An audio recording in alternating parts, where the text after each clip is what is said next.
Hi friends, how we all doing today? Hi Enkei.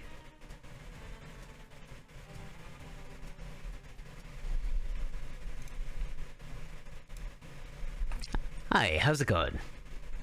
I'm doing great. Awesome. How you doing? Pretty good. I've got Janeway snuggled up on my lap, so actually very good. Oh my goodness, lucky.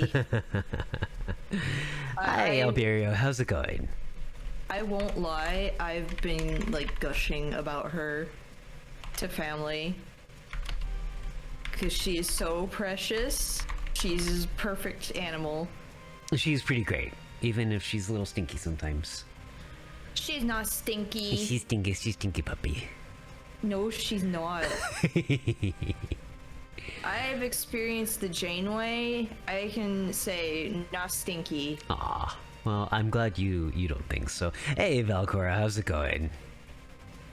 So friends, today we are celebrating the VTuber Prom, and my wonderful date is the lovely Enkei. Hey. Enkei, just in case the folks at home don't know about you for whatever reason, do you want to give a very quick introduction?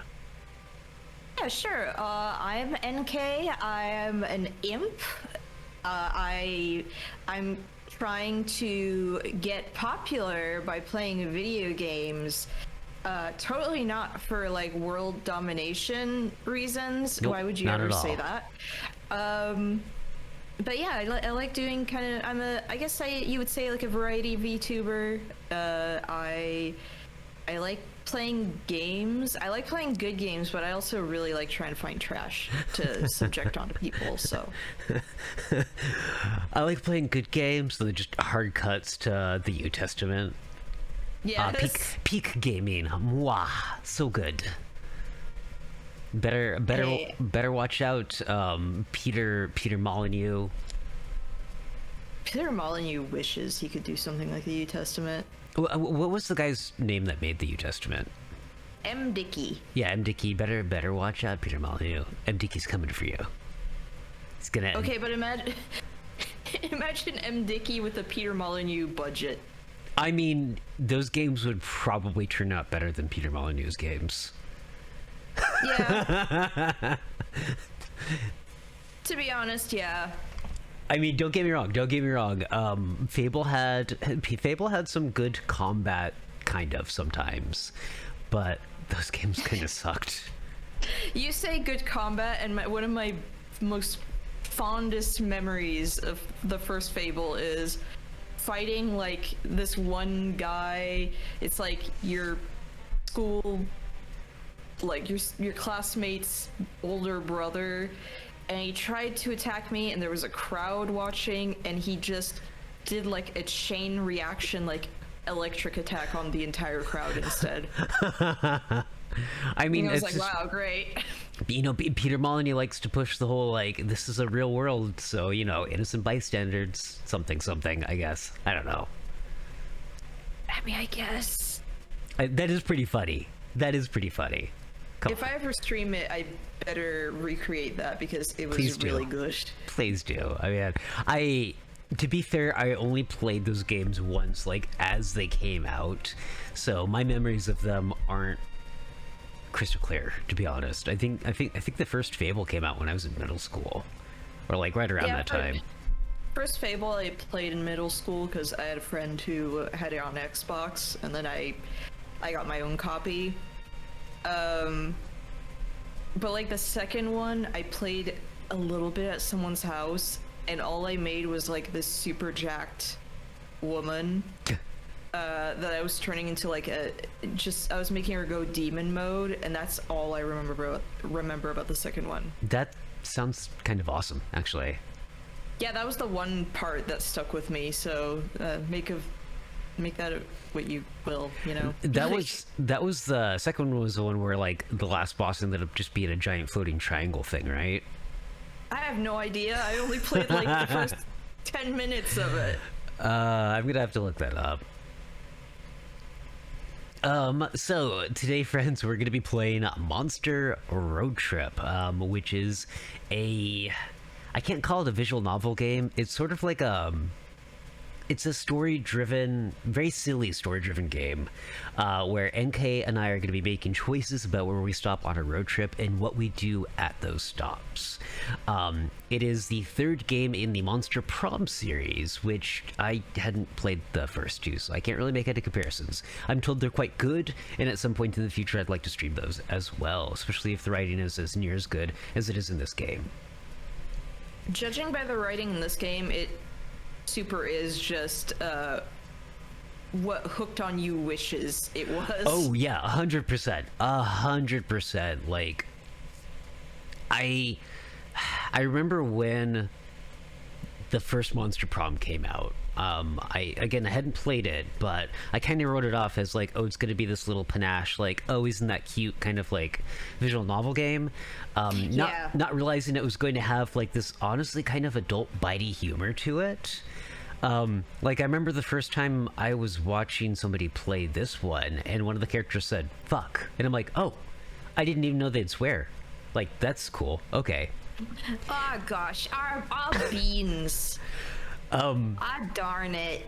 And I remember when the first trailer came out for Hooked on You, I'm like, okay, this is going to be an actual more adult game. This is going to be a little bit more in line with what I was hoping or expecting for. And then I watched you and Static and I think two other people stream it, and I'm like, wow, this is bad. Like, I like the art. I like the little summer dating designs for some of the monsters or whatever, the killers in Hooked on You. Those are great. Those are really good. Oh, the art's fantastic in that game. The writing itself, though, is like garishly immature. And I get that it's a free game, right? Or did it actually cost money? It cost money. How much? I don't remember. Alberio could tell you. Was it more than like $5? He was very kind and gifted it to me. Aww. I think it was more than $5, sadly. Yeah, I was gonna say, for like, you know what, for like $2 or $3, sure, it's probably not the worst way to, you know, waste an afternoon or something, but I'm glad I didn't sit down and try to subject myself to it. My heart goes out to everyone that tried playing it. I'm sort of tempted to continue like the other routes, but at the same time I'm like, oh boy. I think there are probably better ways that you can spend your time, but true. If you like bad games, it's technically a bad game, just not in a fun way. Yeah, that's the thing, is it's like M. Dickey bad is funny. Yeah. Like, it's genuinely horrific in like a funny way. And that is just kind of like, oh, it's humor that fails. And New Testament gives us probably my favorite interpretation of Jesus. Just this horrible asshole. He's so mean in that game. He's like the meanest person I've ever encountered in any game, I feel like. And I'm counting just like even antagonists. He is the antagonist in that game. Oh yeah, just the poor guy whose legs don't work, and he's like, it's not that your legs don't work, it's that you refuse to walk in the name of the Lord or something like that. And he's like, here, take your stupid legs. It's not even that his legs don't work, he just didn't have legs. Oh, that's so much worse. That is so much worse. Oh my goodness. Oh my goodness. He's horrible. Alberio says, I think it was on sale at the time, but it was around $10 if I recall correctly. Oh no, I bought Hooked on You at full price. It is $10. Yeah, $10 is probably a good bit too much for that. Look, Alberio, I bought you Garfield cart, but I'll try to, like, that was 99 cents. I'll try to find something to, like, repay you that. Like, that's not, yeah. I still want to play Mario Kart. Oh my goodness. I still want to play Garfield Kart with you guys. Oh, that would be great. I need to do Garfield Kart stream again. That was genuinely fun because that game sucks, but yeah, in a funny way. Oh yeah. It looked bewilderingly bad. And I think bewilderingly bad is probably the best kind of bad. Yeah. So you're gonna dress up as Votfield again for that, right? Actually, yeah, I might do that. Perfect. I'm overdue for a few cosplay streams. Like I'm gonna be doing the 2B aka 2V one probably weekend after next. Oh, nice. And then yeah, if we do Garfield card, I'm kind of obligated to do Votfield again. Perfect. Well, I think we've been delaying long enough. Should we get started with our Monster Roadtrip? Yes, absolutely. Awesome. Let's do it. New game. Of course, I'm picking the same character. Yeah, I'm probably going to as well. I legitimately like Lich's design. Yeah, it's really good. Ah, the road, that mystical beast of asphalt. We once tamed it in what became one of the strangest, most wonderful journeys of our lives. Back then, we were young and unafraid. Summer was coming to an end when Polly and Scott planned a road trip. The whole thing was bound to go off the rails. This was the Prankmasters, after all. Scott Howell, 21, a werewolf athlete who compensated for his rather small brain with a stupidly huge heart.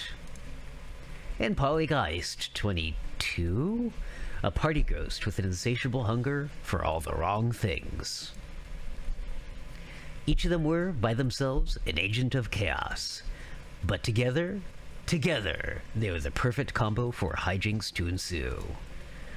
Who in their right mind would have agreed to join them on such a road trip? Who indeed? So, we have me, Votum. I love the many sunglasses. Yeah, you gotta make sure you cover up all of your inexplicable krypton eyes. And... Party cat.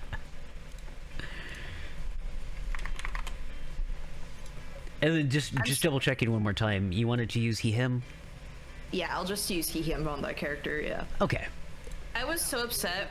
NK parentheses sexual is too long.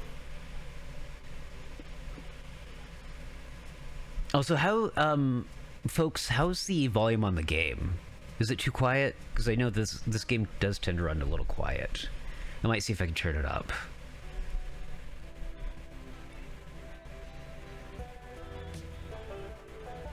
There we go. Lo-fi beats to study to.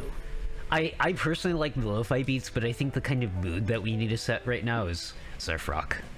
Yeah.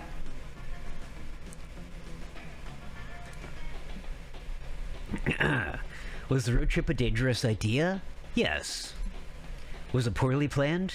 Yes. Did we do it anyway? Fuck yes.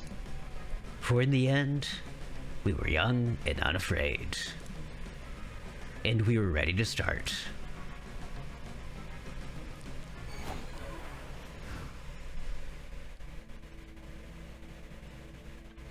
Maybe a little quiet. Okay, let me turn it up just a smidge louder, because I don't want to have to compete with talking over it. Yeah. Okay. Alright, let's see. I like this billboard. It's cute. What is it? Oh, it's two... It's two dragons embracing. Yeah, two dragons. Ah, they're just like me, for real, for real. So we have a lake, which we went to last time. Let's get wet. And we have the Dynast. Do you have a reservation? Ooh. I guess that's... I was gonna say that's Seoul, so... You know what? You know what? I do want to take you on a nice dinner. How about we stop there first? Thank you. Of course. Yeah. Whoa, look at the line of people. Fuck. You can't even see the diner from here. The Dynast is a classy locale made for the road tripper with discerning tastes. Hey, Valis, how's it going? Thank you very much for the hydrate. I appreciate it, buddy. Sadly, it looks like everyone and their mothers is a road tripper with discerning tastes. This place is packed. Oh my gosh, look at all the eyes on the people. The only way you're gonna get seated anytime soon is if you sit with someone else. This is a great opportunity to smash conventional manners and make new friends. Who do you sit with? The couple who looks like they need couples therapy. From you, maybe? Ooh, I'm pretty good at couples therapy.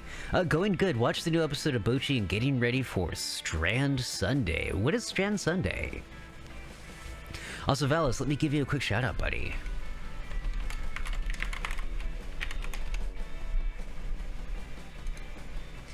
The table who clearly doesn't want to be bothered, and the poor soul waiting for their blind date. Aw, that sounds cute.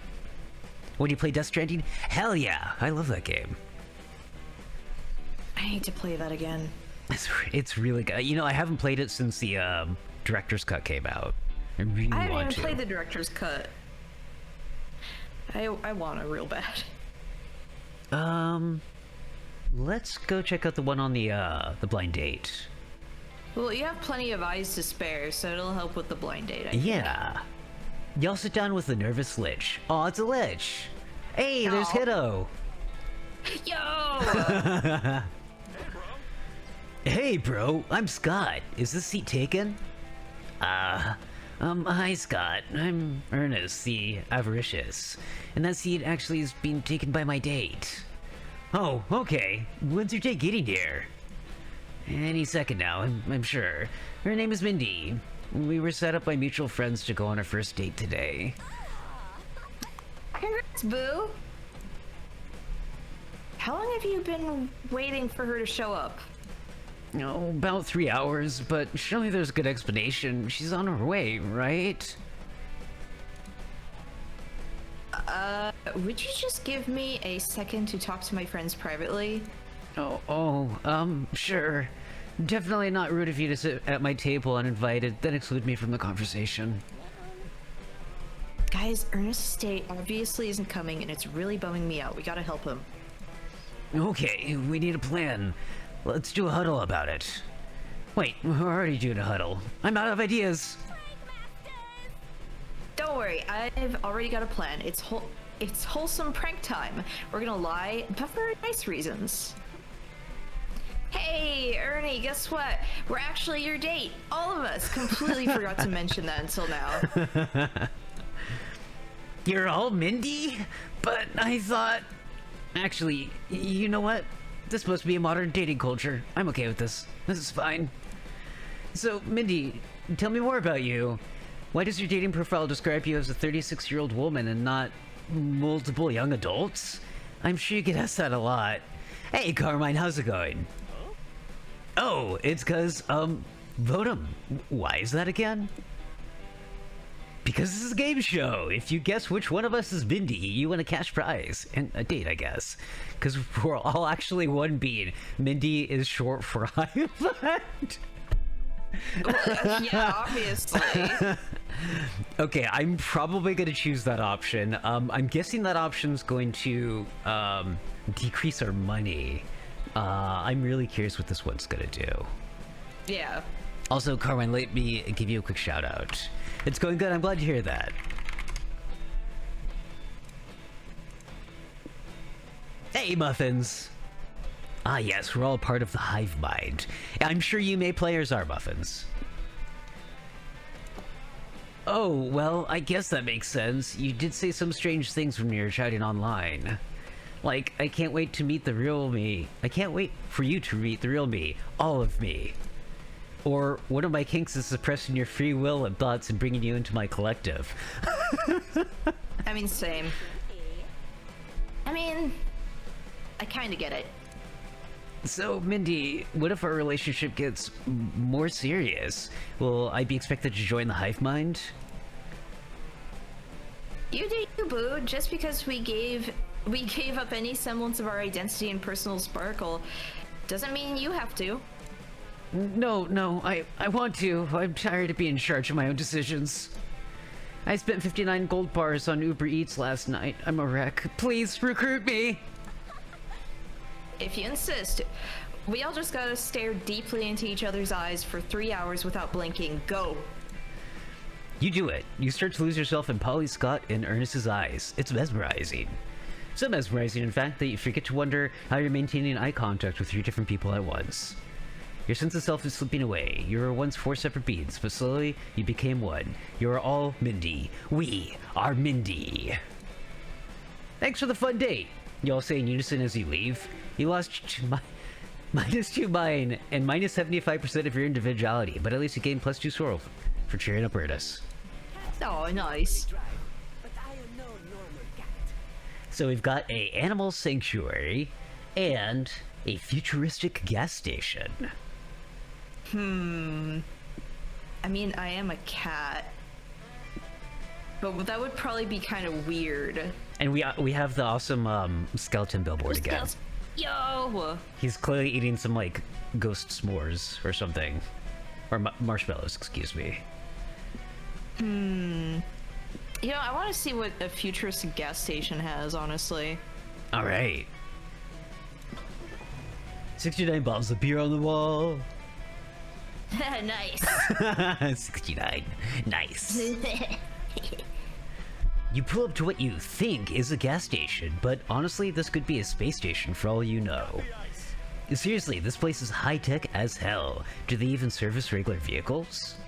Well, only one way to find out. What do you do? Got use the restrooms, fill the car's tank, go to the store. What are the stats on each of those? So, we don't know that one. That one's gonna give us plus magic, because remember, Oh yeah, fuels it's a gas magic. station, yeah. And then if we go into the store, we lose money, but I'm guessing we're gonna gain stamina because we're probably gonna get food in there. Yeah, I wouldn't mind doing that because, I don't know, last time we were doing it, like, stamina was kind of the thing that was going down. I don't know. Okay. You head to the gas station store to do a bit of shopping. You don't find your typical drugstore snacks and drinks, though. Browsing these aisles feels like you fell into some bizarro electro supermarket from a distant future. Bros, check it out! They've got free HTTP cookies for every customer. There's so many flavors. They even have third-party and secure. No peanut butter, though. Well, any consumable I have to sign a consent form to try sounds like a good time. Sure. You're interested in the tracker cookies? Asked the robot cashier. I've got an even better deal for you. Look at our premium smartwatches. Wow, these watches are smart, you say? Technology has come so far. Hey, Oatmeal, how's it going? Indeed, this watch can text, make calls, surf the web, enslave you to the robot overlords, and even track your heart rate. Wait, back up. What was that you just said? Oh yes, you heard right. With its prime technology, these watches can track your heart rate by using light to measure your pulse. Neat. That little buddy is inside me, pumping blood like a champion 24/7. I just wanted to ask him how he's doing there. Go, Heart, go! Well, you definitely can't afford a smartwatch. You suggest buying this instead. We've got Larry-flavored potato chips, No. whale mating sexy smooth jazz beats, and Super Future Skater Robot Dinosaurs Max magazine.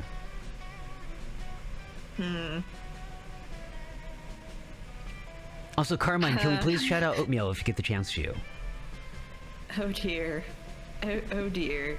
I don't like the thought of whatever would be Larry flavored, no. Well, I can give you a little bit of a hint. It is food, so it will increase stamina, because that's what food always does. True. The whale mating sexy smooth jazz beats, I'm guessing are going to increase either soul, maybe mind, but probably soul. And the Super Future Skater Robot Dinosaurs Max magazine, I'm guessing is going to increase hype, because that sounds pretty fucking hype to me. You know what? Actually, let's do hype. Okay. Potential hype, you know. Are you sure you want this? You're pretty sure you outgrew Super Future Skater Robo Dinosaurs Max magazine when you were like 15. Bro, is that this month's edition of SFSRDMM? Can I borrow it when you're done? That's such a good issue. Check out the interviews. So a Q&A with Scatosaurus Rexatron and a guy we think was Tony Hawk. Okay, apparently this magazine is a babe magnet, so you pay -2 money for it. There are plenty of articles to read. 10 dinosaur robos that are so fucking cool. Sick of skateboard tricks you do in bed. Spoiler, it's the melon grab. Dope hair colors that'll make your stepmom hate you. 12 robo-dinosaurs that are even cooler than the ones in that other list. Fuck, this is the peak of modern journalism. This magazine sounds awesome. It does sound pretty cool. You read the articles aloud to your friends. The next hour of the road trip flies by with your dramatic, engaging narration. Seriously, from one narrator to another, you did great. Are you classically trained? Take +2 hype. Nice. And Hero Mail, give me a few seconds. I'll give you a shout out, buddy. Monster trucks! So yeah, we've got to the Monster Truck Deathmatch. When you're a monster, every truck is a monster truck. And a national park, go hug a tree, nature nerd. Kinda want to go here, especially if we can get back some money. Yeah. I love monster trucks. They're like trucks, but big. Yeah. Uh-oh. Sorry, Diego Torres. No. Even though part of your name is Diego, and I do like me some good Diego, I'm gonna have to ban you, because you sound like a bot. Yep. Bye-bye. Bye. Nothing says fun like two huge trucks on huge wheels wrecking the shit out of each other. It's like trucks, but bigger. The stands are filled with cheering, hooting fans, ready to see some vehicular carnage. Oh, look at little woofy boys.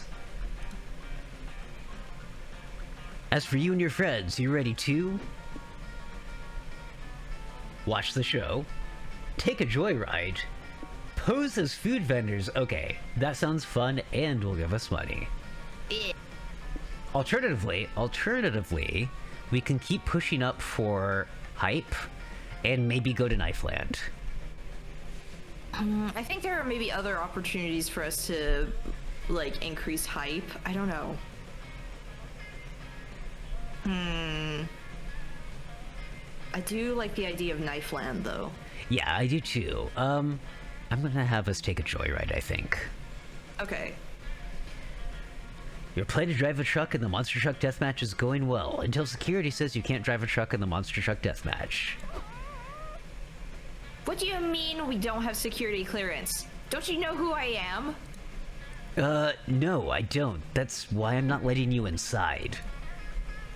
But I'm the Turkmenistan Worldwide Monster Truck Deathmatch Champion 3 years in the running.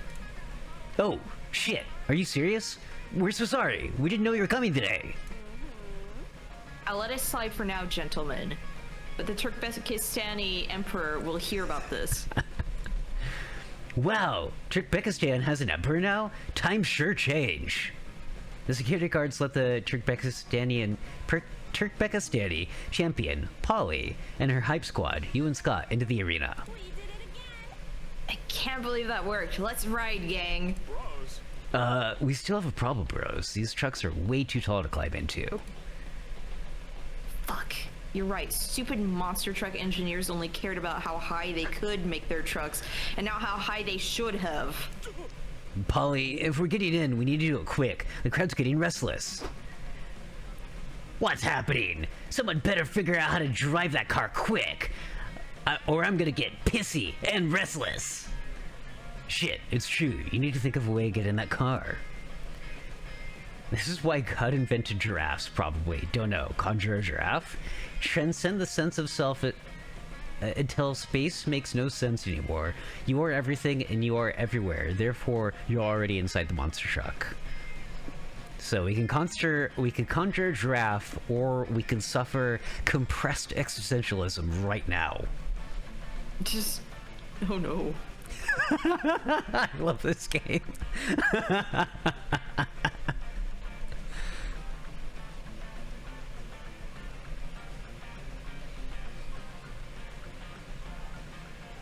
It is your decision, Enkei.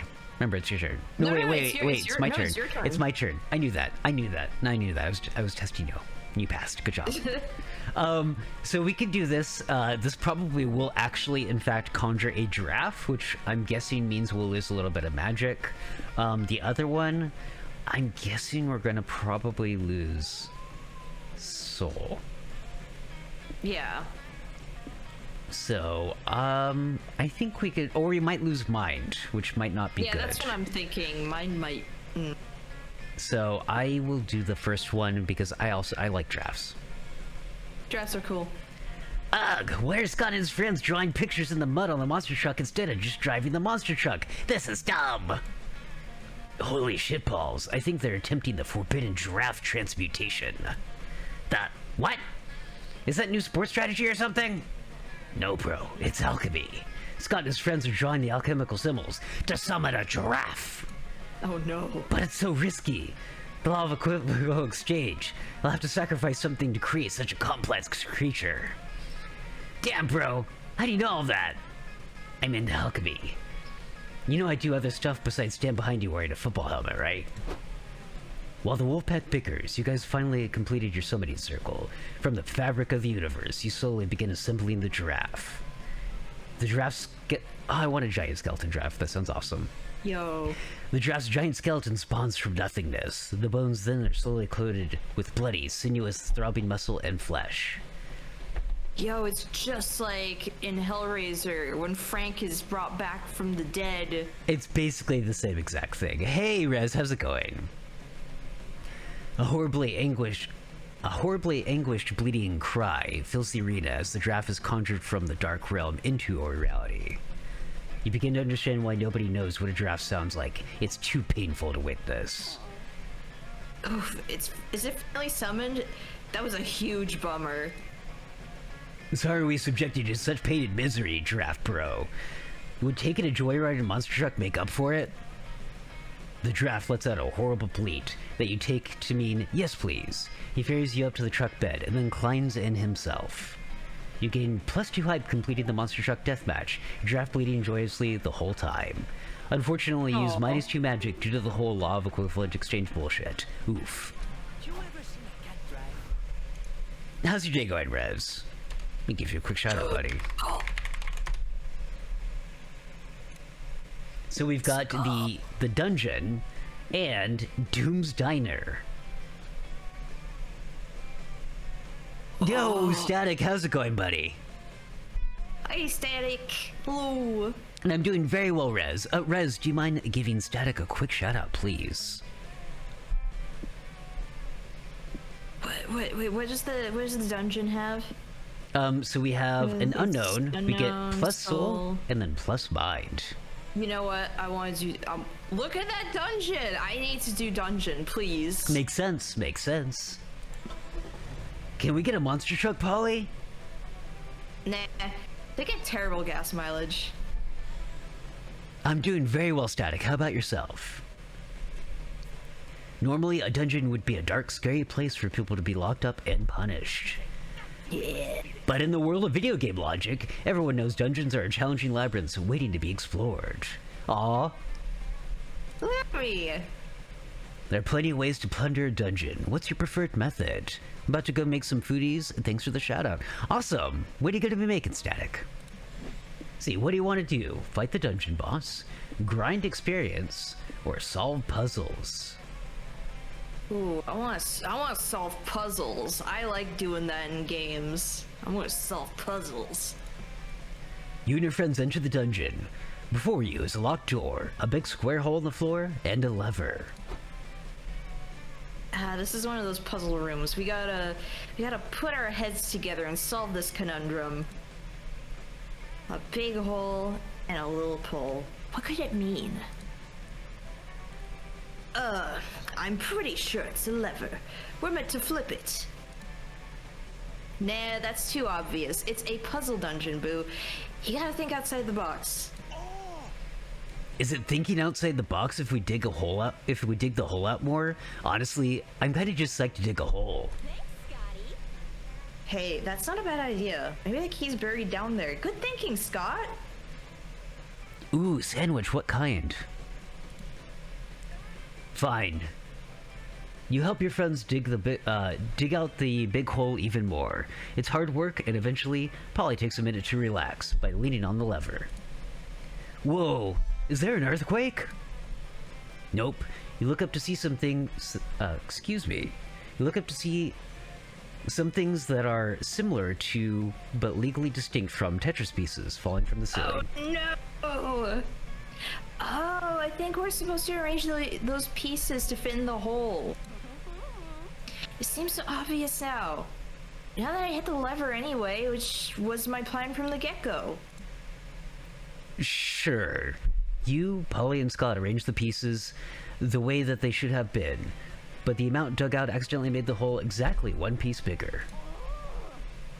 So it's unsolvable now? Ugh, this can't get any worse. Oh yes it can! The door you came from slammed shut, and the room is filled with the ticking of a timer counting down. Uh-oh. What do you think happens when it reaches 0? Gosh, who knows? Death? Death 2 Super Death? Something even worse than the sequel to Death? Enkei, can you do that thing where you solve our problems in an unexpected way before we succumb to a horrible fate? The sooner the better.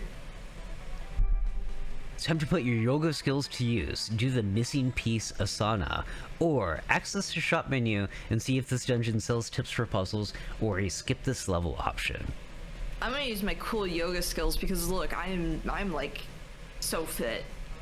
Sounds good, makes sense to me. Ah yes, those incredible yoga skills that you've definitely always had. You close your eyes and recall your training. You attended the wealthy white woman monastery, where you achieved peace and enlightenment for 4 easy payments of that's $4,999.99. You spent your days on far-off mystical lands of the West Coast, doing asanas and perfecting your technique at ordering a chai latte. There, your yoga master, a man founded the WWWM after realizing that wealthy white women would spend any amount to glimpse enlightenment, gave you a pearl of wisdom. If you can't find the missing piece, consider that you are the missing piece. Namaste, or whatever. Back then, you thought it was just a vapid, vaguely inspirational colloquialism, and honestly, it probably was. But now your chakras have aligned, and all his teachings make sense, or so you want to believe, for the amount of money that you paid for them. See, this is perfect for me. It's like the chakras, the U Testament. Yeah, no, yeah, That's like it. you have been training for this day for so long, Enkei, and I'm very proud of you. Thank you. You take a deep breath, stretch to your fullest height, and assume the missing piece asana. Holy shit, you are not nearly as flexible as you used to be. Your tendons feel like they're about to snap. Whoa, check it out! Enkei is perfectly fit in the slot now. Damn, let's go ahead and shove him in the empty slot so we can stop hearing his screams of pain. Polly and Scott insert you into the empty slot before you get too many serious cramps, so you still lose -2 stamina. But, thankfully, the timer stops, and the puzzle is solved. You guys escape the level and gain +2 mind. Nicely done. Okay, so... I'm thinking of either picking up a, hitchhiker, or going into the info board to plan our, like, get a guaranteed spot before we go next. Before I do that, though, did you have a preference on what you wanted to do? I forget what the car does. The car allows us to do either the, safe planner or, like, cautious planner routes. Oh yeah, how about, like, you can do info, I'll just do the card. Okay.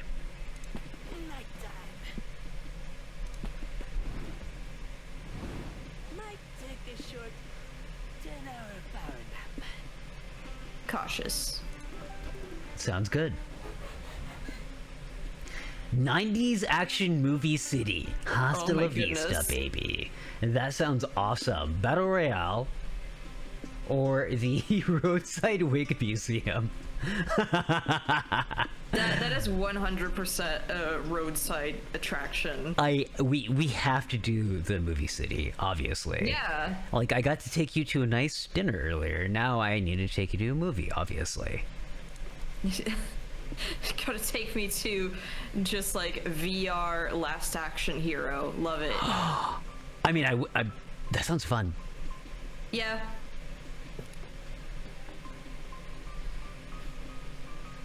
Oh, nice. So we actually have Soul about halfway there and Hype a little over halfway there, just about. Okay. Not too bad, not too bad.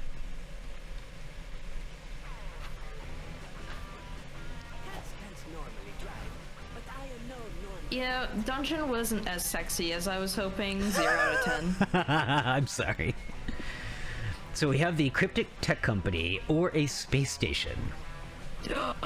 What is it? What is that? That's the minus thingy soul. that minus soul. Okay. You know, as a kid, I always wanted to do space stuff. I want to go to the space station. Okay. Dungeon? More like Fungeon, am I right? I don't get it. Like most people, you wanted to go to space when you were a kid. Yeah! Then you heard about how much math was involved and decided that shit wasn't for you. But now's your chance to indulge in your inner space cadet. What do you want to do? We can... Oh. Hey, wait a sec. That event type sign looks new. Yeah, according to the travel guide, that sign means that this is a quantities event. They work a lot like exchange events. We always lose and gain equal amounts of resources, and we have to guess which resources are tied to which each option.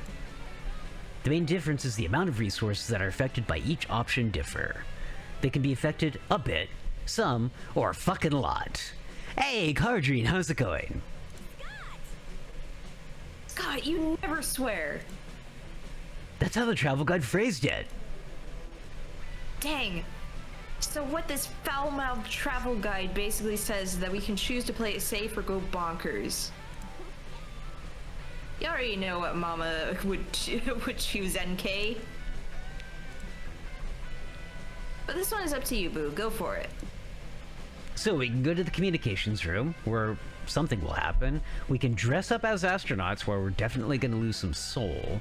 Or we can watch a rocket launch. Oh my gosh, I'm dyslexic. Rocket launcher. A rocket launch. Well, so I'm a little torn because I was the big dweebus who went to space camp as a kid. Aw, how was that? I loved it. It was one of my favorite things to do. Like, I think I did it like 3 summers. Oh wow. I did a lot of communications room stuff. I didn't do a lot of the astronaut stuff. Communication stuff was fun, but I would really like to dress up as an astronaut. Because I was on the shuttle, but I was usually like pilot or commander. I wasn't doing the spacewalk, okay? Yeah. This is my dream right here, okay? Okay, also we're gonna dress up as astronauts then. And Kara, how's your day going? Good to see you here. My space camp, we did a robotics program and coded a Lego robot in Java. That sounds really neat. Yeah, I did that too. Oh wow, you guys got to mess around with Java. Java is one of the handful of programming languages I actually know very little about. It's sweet? That's awesome! You're checking out all the weird control rooms and laboratories when you and your friends find a closet full of colorful astronaut costumes. Among Us! Among you. Among Us! No! OMG, these are adorable. Here, NK, you wear the orange one. Do you think this banana peel accentuates my booty? Hey, Vapor, how's it going? You got an egg? Hey, welcome back, Rez. Rez, can we please shout out Vapor Skull? Well, both streamers are heckin' cute, thank Aw, you. thank you. You're observing Polly's booty, respectfully, when an emergency siren goes off. Crewmates, report to the conference room. Oh no. You all go to the conference room. You're surrounded by other astronauts. Let's remember when we're here, everyone. We're simulating living together in a real space station. That means we'll have to do our tasks and work together, right, Yellow? Why are you singling me out? I know I slept on cleaning out the oxygen tank, but I fixed it before we fully suffocated. If anything, it's Cyan and Red who haven't been pulling their weight. I've never seen them do anything around here. And this is actually Among Us, and I don't like it. Well, I was unclogging the toilets. That's reasonable, right? Do you still poop in space? And I was doing astronaut things. So many of them. Wait. I just did a head count. There are definitely more people here than we had earlier. I think we have an imposter. Among Us! Yes, he said the thing! Alright, friends, stream's over. Bye.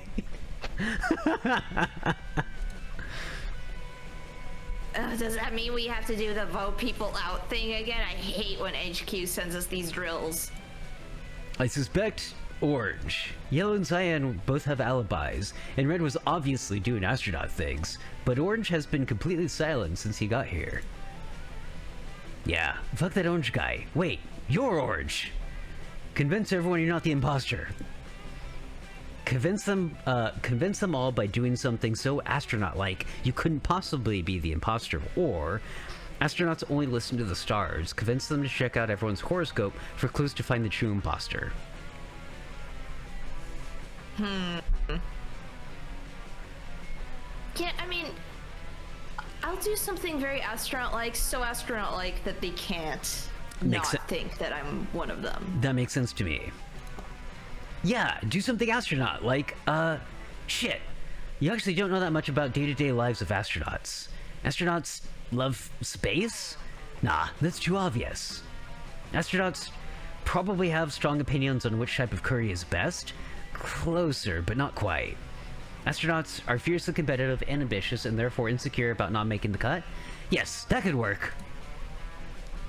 If I was an imposter, how would I know the super secret astronaut handshake? The super secret... What? That's not real. Of course it's real, dum-dum. Every astronaut's heard of the super secret astronaut handshake. Yeah, right. The super secret astronaut handshake, obviously. I learned it at Yale, a place where I definitely went and got my degree in astronauting. What are you all talking about? There's no such handshake.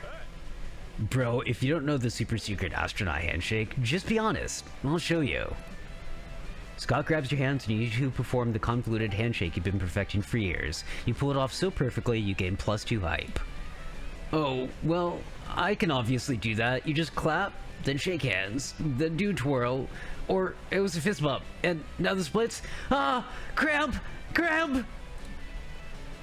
He can't do the handshake! Eject the imposter! Y'all throw green out of the airlock. Sowing doubt insecurity won the day. You lose -2 soul for lying, though. Of course I would do it a sussy. Oh, there it is! There it is. Or, oh man, I do like Simon Soups a lot, but we have to go to the Action City. Doopy-doo, driving carelessly, knowing nothing will happen. Oh! Hey, Polly! Look what time it is! Oh, fuck yeah, put the radio on, Votum. Welcome back to the Convenient Expedition, the radio show where our guests will give narratively convenient road trip tips. Mr. Thompson, Mr. McCarthy, what can you tell us about the mysterious resource known as stamina? Stamina, the fuel for our bodies. Yum! Getting stamina up is simple. Eat stuff, stay hydrated, get some rest. And chat, that goes for all of you as well. This is important since arduous activities such as exercising or having intercourse will eat up your stamina. That's very true. Throwing your food away or using it in ways that don't involve eating, it will also lower your stamina. Cormac, something you said about stamina reminded me of mind. It takes an experienced road tripper to differentiate how resting raises your stamina, but relaxing raises your mind. You're spot on, Hunter. A strong, relaxed mind can save you from succumbing to road madness. And what to this day I suspect is an ancient deity preying on mortal psyches. I think that's just us, Enkei. Yeah. Relaxing and finding enlightenment will keep your mind up, and so will strengthening your brain by learning new things. But if you overtax your brain, you may actually risk lowering your mind. Anything that strains your brain can result in mind loss, from trying to comprehend the incomprehensible to getting in anxiety-inducing situations.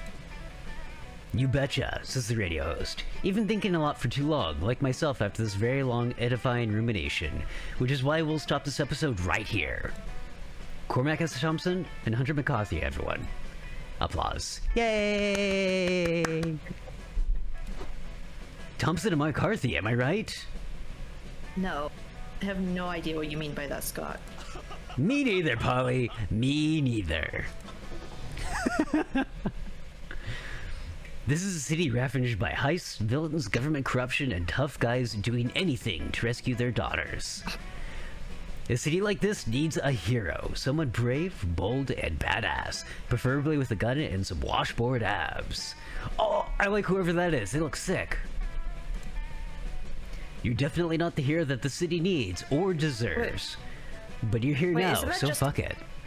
Isn't that just happy chaos? Oh my god.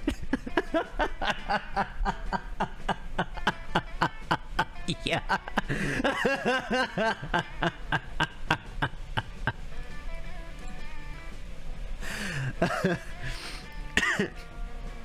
What do you want to do in this 90s style action fest? 90s car chases, 90s sudden explosions, or 90s crawl ready events. I mean, I want to do the crawl ready events because I love me some Die Hard, and it is the perfect Christmas movie, and Christmas is coming up, obviously. But sudden explosions is literally quite hype, and I feel like building up more hype might be cool. The only thing, like, yeah, also with crawl ready events is, I mean, you know, the Die Hard game has like foot health, right? We might get footsies. Damaged footsies. What Die Hard game are you talking about? That weird, like, repurposed one where you like fight the giant octopus and stuff? I don't know. It was like an SNES one, I think. Where it was, oh, like, that is a different one. Health. Okay, I'm thinking of, I don't remember the original name for it, but there was this arcade beat 'em up game from like the early PS2 days, I want to say. And it didn't start out as a Die Hard the arcade game, but for some weird reason, when it got brought over here, it got localized as like a Die Hard the arcade game, even though it has quite literally nothing to do with Die Hard. But yeah, I'm gonna go with sudden explosions. You're exploring a bit, dodging bullets in random shootouts, and trying not to get run over by hijacked police cars, when you find your friend, Dahlia. Oh, she looks so cool. You want to voice her? Yeah. Whoa, what are you guys doing here? Haven't you seen all the bombs and car chases going on? This city is really unsafe. That is such a good design. Look at that tank top. Howdy. Hey, Dahlia. This place doesn't look dangerous. It seems fun. What are you doing here? Well, I stopped here to ask for directions, but then through a series of increasingly unlikely action-packed events, I became the hero the city deserves. Last week, I dismantled a local terrorist organization and beat up a sniper who was going to shoot the president while he took a bath. Yesterday, I saved a little girl who was stuck inside a demolishing skyscraper. Today, I'm scheduled to defeat a terrorist who's going to detonate a bomb at the airport. But I'm kind of in a pickle right now.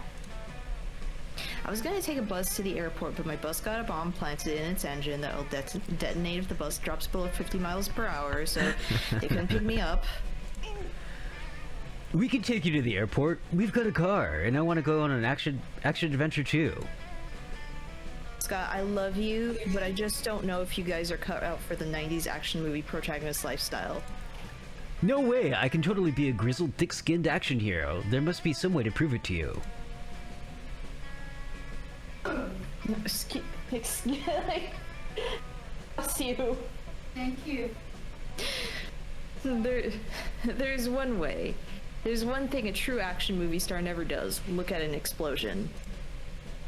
Looking at explosions is only for secondary characters who are there to look shocked or sad and make the protagonist seem even more badass by comparison. So here's the deal. If you can go an hour without looking at an explosion, and also refrain from dying in a shootout on a car chase, you can hang with me. Deal?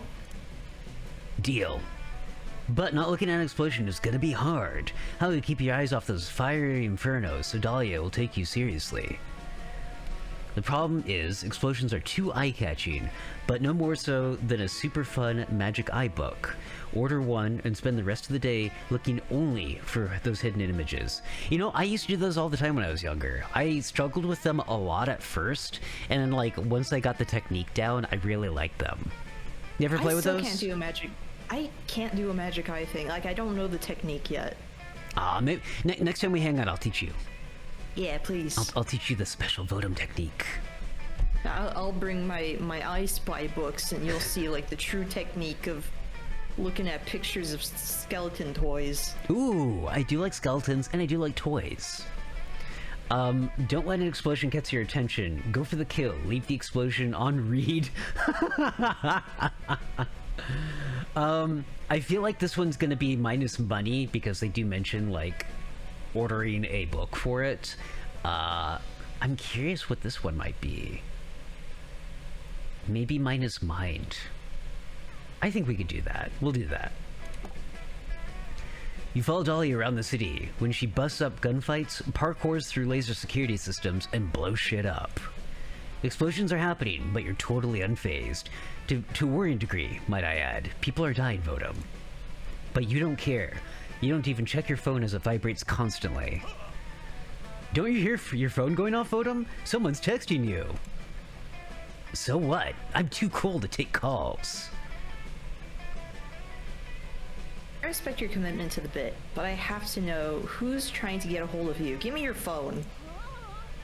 Whoa, it's the explosion hitting Votum up. This is one needy atom bomb. Hey cutie, you up? I think we'd be hot together. You light a fuse in my pants, BB. Wow, you just ignored me, huh? Did you not like my puns? I can change. Fine, ignore me then, whore. You're a whore. Okay, didn't mean you're not a whore. I'm just going through some stuff right now. I'm sorry, you're not a whore. You're a beautiful angel. Please love me. I'm so alone. You're not gonna text it right. Excuse me, you're not gonna text it back, Votum? Not even to reject it? You take your phone, unlock it, look at the text, and then leave that explosion on read. That'll certainly send a message. Wow. You ignored that explosion like it was nothing. You're one bad MF. An emotionally healthy MF. That explosion would have burned you psychologically and literally. I love your self-respect. Hell yeah. You slide on a pair of sunglasses and walk away from that bad relationship in slow motion with a sick guitar riff in the background.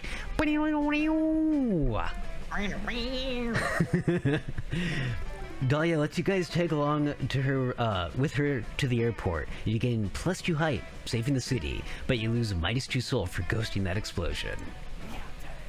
Hey, I think it deserved it. Let's just there. So we've got the end of the world summit. Yo. And the secluded village. Monster Kind's last bastion. So wait, I always forget the. Okay, so what is the? So one is hype, that one's soul. We're already getting low soul, but that's kind of it for all of them. I want to see what the end of the world summit has. Yeah, I'm really curious too. At least it wasn't a 60s city. Too much asbestos. Wow, the evil energy here is palpable. Every villain who's any villain must be here. You don't know if you consider yourself to be truly villainous, but then again, your life's philosophy is be your worst self. Yep. Which is close enough, apparently, because they give you an entry pass to the door. Sweet. There are plenty of events being hosted. Which one interests you the most? We have Roundtable on Fighting Good, I Ended a Whole Lifetime and You Can Too panel, Evil Plan Workshop. Evil Plan Workshop is going to give us, like, less soul. I ended a whole timeline and you can too. I would say I want to know about, like, what we should do for Fighting Good. You want to do this one? Yeah. Okay. I want to gamble. You're sitting at a table surrounded by other evil hotties. Looks like everyone's taking turns introducing themselves. Hello, I'm Evil Joy, leader of the Evil Coven from a darker timeline, which I single-handedly destroyed. I'm Dimitri, commander of the dark side. My life's mission is to engulf this realm in the dark side's cold, luscious embrace. I'm also a toward on-again, off-again forbidden romance with Evil Joy's hotter, heroic twin. It's all very fun and morally gray. Hi, I'm Axarax. I also dated Joy, but I won't lie, I've been kind of a C-tier antagonist since Season 3 of the Coven aired. I'm just happy to get invited here. I'm Salome the Warlockess. Nothing pleasures me more than an evil plan gone horribly, horribly right. I really like her design. Yeah. Though having sex with Hot Joy is probably a close second. Oh my evil, like, ugh. Could we talk about literally anything other than how bad you all want to bone my non-evil twins? It's so awkward for me. Whoa, is anyone else sensing some real villainous chemistry here? We should form an evil team. Genius. What should we call ourselves? Maybe the boners of Joy? After all, everyone here wants to see Joy get boned over one way or another. Well, screw me. Good help is hard to find these days. I suppose I'll lead your stupid Joy boners brigade if I must. Why would you be the leader? You're the only one here who hasn't actually fucked with Joy. You didn't, did you? Because if you did, you're legally required to tell us in great detail. You're not actually interested in thwarting the Coven, but you're striving for a sense of belonging. You want to join the fuckers of Joy too. No way. You've proven yourself a friend to the Coven, Enkei. How do we know we can trust you? True, how can they trust you? How do you convince these villains to let you join their ranks? Offer to join the Coven as a double agent, you'll become a witch, while you get to mingle with 3 hot witches and 4 hot villains, 0 ethnics, all thirst. Do that thing where you stab your own hand with a knife. It always impresses people for some reason. I'm gonna stab my hand. Yeah, okay. You pull a knife out of your pocket and stab your hand while you look at these villains right in the eye, quietly. It looks pretty badass, but it hurts like a bitch. Why do movies never warn you that stabbing your hand hurts so bad?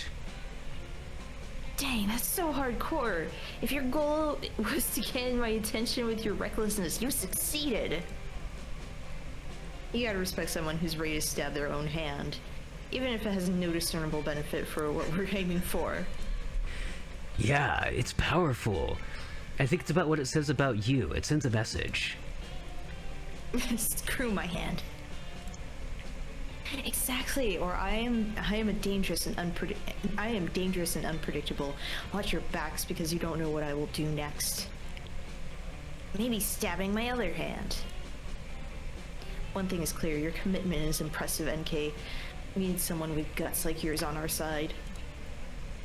Especially if we ever come across a situation where we have to stab our hands for some reason. Then it's settled. Enkei joins the Syndicate. Welcome to the dark side. Cool, you didn't even have to do an evil plan. You just had to lose a lot of blood and -2 stamina along with it. And you get +2 hype from the pointless badassery of stabbing your own hand. Meanwhile, Janeway's been licking my hand non-stop for the past 3 minutes. Baby, please stop. Contest. Put Janeway in there.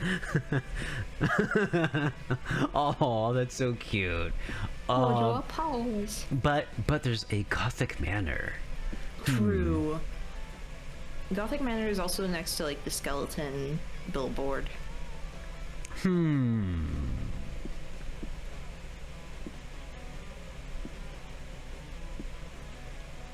Yeah, I kind of want to go for the Gothic manor. Yeah. Isn't it cool how nothing ever happens on the road? Ah! Scott, frick. Turn the radio on. Convenient exposition has started already. We can't miss it. Roger. Mr. Thompson, what were you telling us about hype again? Yes, let me repeat. Anything that makes you rejoice to your core will get your hype up. That includes laughing out loud, doing thrill-seeking stuff, or going to town, if you know what I mean. Wink. Like keeping my hype strong and vigorous. That's why I avoid all the stuff that will lower my hype. Like doing boring stuff, mingling with dull or annoying people, or choosing mundane solutions over epic ones. Amen. Speaking of boring stuff, you know what else is boring? Being a good person. Yeah. But sometimes you need to be if you want to keep your soul up. Ugh. Yeah, why do we need to have souls anyway? Hey, Alistair, how's it going, buddy? Beats me. At least soul is quite easy to manage. Doing good deeds, soul up. Being your worst self, soul down.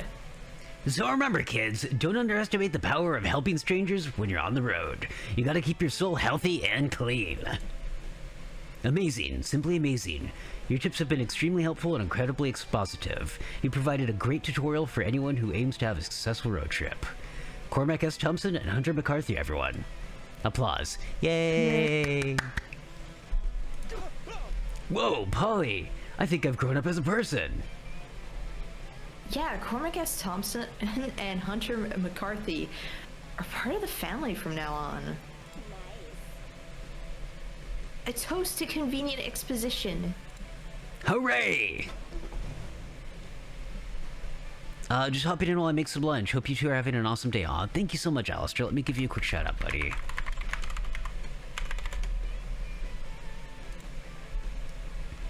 You're driving along when the road is flooded by a sudden thunderstorm. You have no choice but to pull over and look for shelter. Uh-oh.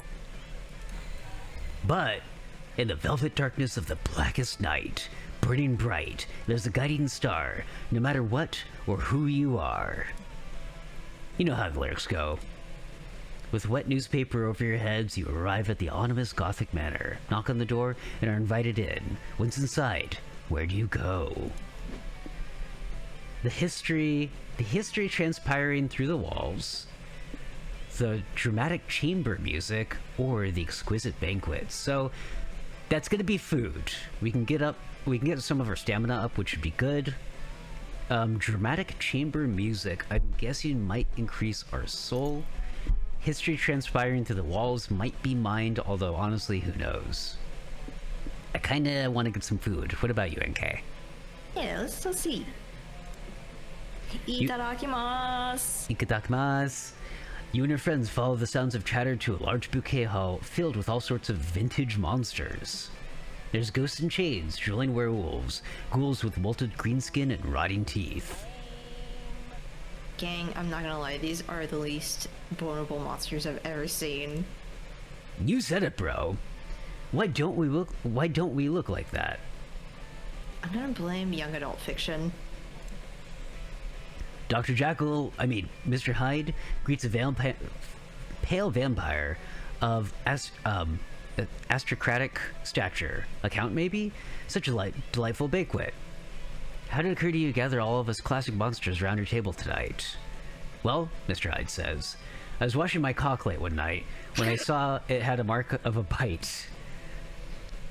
And as my cock got hard and began to rise, I could take a look in good full size.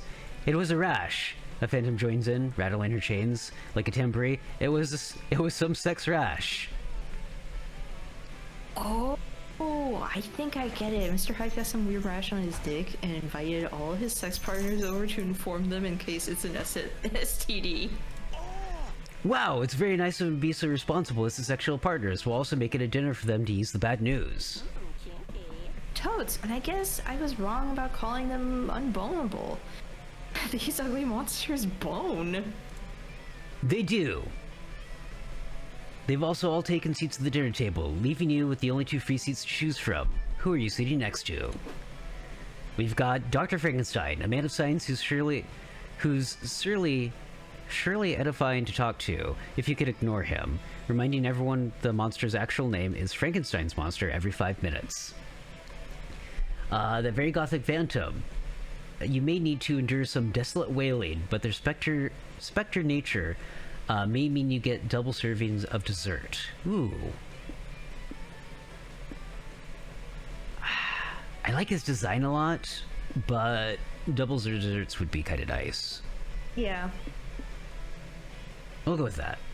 Hey, bro. Hi, bro. My name's Scott. What's yours? The Phantom lets out near-splitting whale, grabs the knife off the banquet table, and uses it to carve Abigail into the wall. Wow, dramatic. Nice to meet you, Abigail. So you're a ghost, huh? My friend Polly's a ghost, too. What's up? She's really nice and positive and fun. Are you also those things? Abigail shrieks and moves the planchette on a nearby Ouija board to no. Dang, this girl is extra. Abigail grips your wrist and shows you a vision of her 9 children dying of dysentery. Oh no, that's awful. Let's have it, bud. Can you imagine giving birth 9 times? Then Abigail shows you a vision of her husband dying of dysentery. Then her mom dying of dysentery. Then her mailman dying of dysentery. Face wings high. The Ouija board then spells out, "Now prepare to behold the horrible way I died." Oh, can I guess first? Was it dysentery? Maybe. It totally was, and you lose -2 mind from beholding all that dysentery, but you gain +2 stamina by stealing Abigail's delicious dessert. Perfect. She can't eat anyway, so fuck her.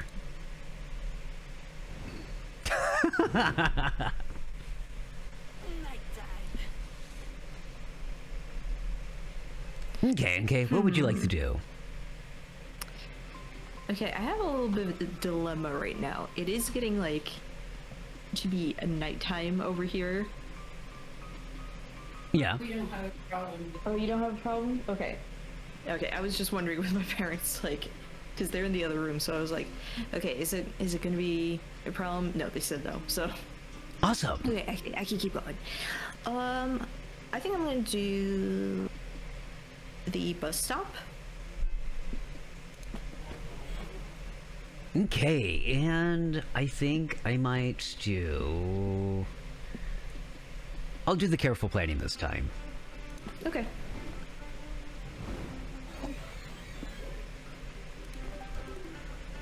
Might take a short 10-hour power nap. This is the bus stop.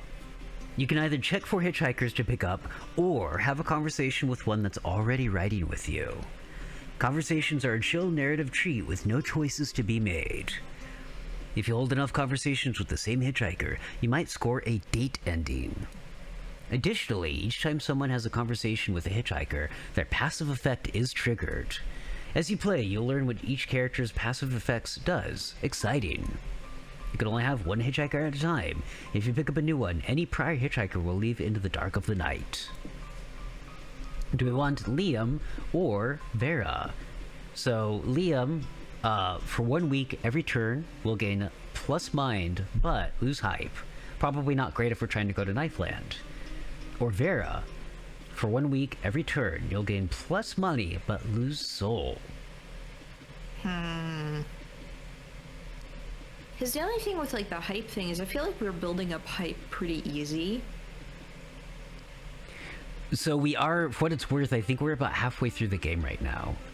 Okay, so I think like Vera maybe? Okay. You invite Vera to join your road trip. Sure, I'll go with you. Fine, I'll come. My stupid chauffeur is running late anyway. Let's go, now. I'm already 2.5 minutes behind schedule. Shady business. Vera always has some scheme going on. She brings some extra dough for the trip, but better not ask too many questions. Next week, every turn, you'll gain a plus money and lose minus soul.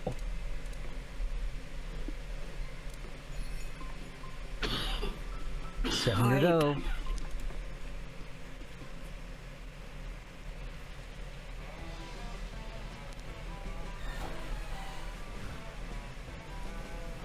Oh, what is that? Experimental prison. Oh my gosh. We've brought the fun back to prison and we threw away the key. Well, we can definitely get some hype there, that's cool. Or the planetarium. It's out of this world. I have to go to the experimental prison, that sounds too cool. Cube. Can I put the top up? It's hot in here. Are you sure it's not just me? Wink. Subtle as always, Polly. You're faced with a very strange prison. I have no clue why you'd want to break into a prison as a fun road trip activity. But it's safe to say that this place isn't your typical penitentiary. Maybe the morbid curiosity is getting to you. I mean, I want her to sit on me. In any case, what are you hoping to find inside this prison? We've got impossible mazes, deadly games, and complex rules. Let's go with deadly games. Sure. Y'all go to the prison entrance to inquire about a tour, but the security guards just beat you until you're unconscious. Bummer. Wow. Ugh, ow, what happened? Did we go on a bender and I forgot? Sweet, you guys are finally awake. Now we can solve this puzzle. What puzzle? Where are we, Dahlia? We're in the experimental prison. We were all kidnapped and put here as a metaphor for how selfish monsters are or something dumb. In order to escape, we need to solve this puzzle. There are 2 doors in this room. One leads to freedom, the other to certain death. But there's a guy guarding each door. One guard always tells the truth and the other guard always lies. We only have one chance to ask a guard a question and pick the right door or we die. This is exciting. I know how to solve this riddle. We can ask a guard what the other guard would tell us too. Boring. Don't be a boring boob, Votum. Let's add some spice to the situation. It's not often we get the opportunity to ask someone anything our hearts desire. We've literally always had that opportunity. Asking people stuff is free. Yeah, but now we've got added stakes to the situation, and the stakes are meaningless to me because I'm already dead. Let's have fun with it. But Scott, Dahlia and I aren't dead yet, and we'd really like to stay that way. I'd like to see them try to kill me. Worst case scenario, I just get another cool scar out of this. The scars are pretty cool. Good one, Polly. And my understanding of mortality is shaky at best, so I'd rather just do this Polly's way. Well, dang, peer pressure is your greatest weakness. Guess you can worry about not dying later. It's funny question time. Nice, so let's fight fire with fire. These guards wanted to mind bone us with this riddle. Let's ask them a mind-boning question to get back at them. Emotional warfare. Guard of the left door. Is it true that you've developed secret feelings for guard of the right door? Fear of missing out warfare. Guards, now that we're all good friends, I thought about renting quads for all of us. Want to join us for a day of thrill, fun, and quads? I kind of want to go with the emotional warfare. That seems fun. Yeah. Ooh, nasty. We're definitely gonna lose -2 soul for playing dirty, but screw it. I want to see what they say. You stroll up to the first guard and ask him your question. Well, I don't know what you mean, he says, sweating. We're co-workers, and office romances are usually bad news, fuck it, I can't lie. It's true, I'm hopelessly in love with guard number 2. After years of working together, all of the nice conversations, I couldn't help catching feelings, and we have so much in common. We both guard doors. You want to do guard number 2? Okay. You really love me? Guard number 2 gasps. Guard number 1, I don't feel the same. Oh. What? How could you break his heart so casually, bro? Guard number 1 looks like he might cry, but then he realizes, wait, but you always lie, don't you? Does that mean you do feel the same? Guard number 2 winks roguishly. I don't know, guard number 1. I should come over here and find out. Holy crap, they're hardcore making out. This is the best. What a twist! Here I thought we were in a deadly games genre scenario, but it was actually a rom-com all along. With the guards distracted, you can easily check both doors. You find the right exit and leave unharmed. I'm happy we left safely, and I'm even happier those guards found true love. True that. Votum's a master riddle solver and matchmaker. I am. Yeah. Yep, you're the total package. You're also the proud owner of Plus 2 Hype. Good work, champ. Aw, thanks, narrator. Cats normally drive, but I am no normal cat. So we've got a rodeo, Rodeo. and we've got a used car dealership. I want to go to the rodeo. Okay. Hey, Arctic, how's it going? How did you guys afford this car? Who knows? Rodeos are an exciting celebration of all the best parts of cowboy culture. Horseback riding, calf tying, steer wrestling, and eating obscene amounts of pulled pork. Yeah. There are lots of events and exhibitions happening today. Which do you want to see? Going well, sitting inside where it's nice and cozy, watching it snow outside where it's not. Yeah, we've gotten... Well, we had quite a bit of snow up here earlier in the week, and while a good chunk of it's melted, the rest of it has kind of become this multi-layered, frozen, compact, icy hell. It's great. Oh no. So we've got rodeo clowns. I know how much you like clowns. Lasso No. tricks. Also, look at him. Look at him on the little Yeah. mechanical prod. That's cute. And then bucking bulls. So rodeo clowns might decrease our mind or soul. Lasso tricks will probably decrease stamina. Bucking Yeah, I wanted bulls, to- I'm not sure. Bucking bulls, I'm a little worried given like soul is already getting low and I don't want to get psychological damage from the clowns. So let's do like lasso tricks. Okay. You and your friends sit down to watch a lasso expedition. It really caught your attention. Get it? Boo. Get it? Gosh, NK, yes, we get it. Repeating a lame pun over and over doesn't make it less lame. I don't get it. I didn't get it. Let's get this lasso show started, y'all. The exhibition announcer says. Our first performer is everyone's favorite cowboy, Morty the Minotaur. You know, oh my gosh. Did you want to voice him? I'm good. You're good? Okay. I'm good. Your sexy challenger approaches. Who's ready to see some luscious lasso? Oh my god. Luscious lassoing. Forget vinegar or honey. I'll catch those flies with my thick, rough rope. Morty catches flies with his lasso. The crowd goes wild. Then he uses his lasso to catch the common cold. The rodeo clowns even bust out a microscope to prove it. Then he lassos the remote control, a modern trick for the sedentary cowboy. As a finale, Morty lassos his own bulge. It's honestly surprising you didn't do that sooner. No. Haha! Oh, giant catch, everyone! Because it seems like I've used my own lasso to catch your eye. Thank you all. No. Every day I'm humbled and occasionally aroused by your praise. It's an honor to be your unbeatable lasso champion. Unbeatable, huh? We'll see about that. Hey Morty, I bet my friend NK could beat you in a lasso off. What? I never lose a lasso off. You're on!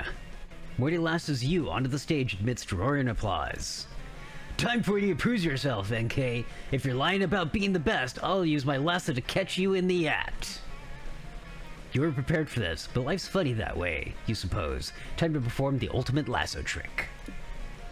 Perform the Catch-22, a trick so difficult and paradoxical that it's said to be impossible to pull off by any normal means. Offer to show Morty the ancient, sexy Japanese art of lasso shibari.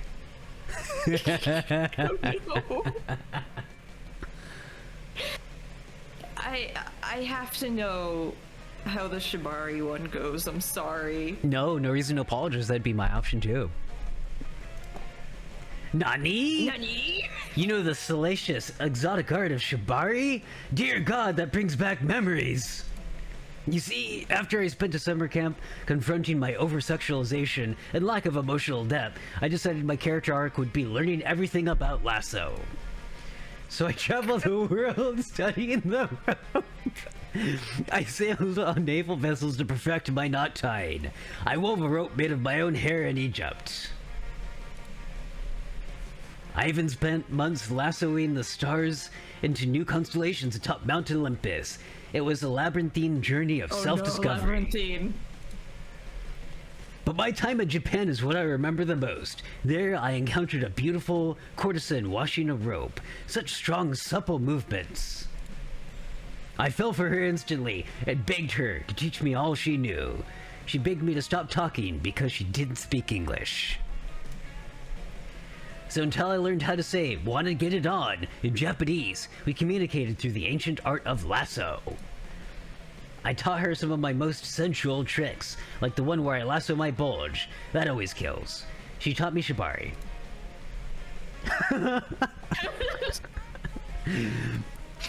I never experienced anything like it before. I've been calf roped by sexy cowboys plenty of times, but this was next level. The weeks I spent with that hellacious woman, learning the art of shibari and getting several rope burns on my balls, will live on in my heart forever. But enough about me. Let's do some shibari. The safe word is papaya. Rest of your plans for the day are put on hold. You get a little tied up at the rodeo, winky face. You gain +2 height, but -2 stamina. That was beautiful. Okay, I'm gonna try to get us some soul if we can, because we're down to 4. 4.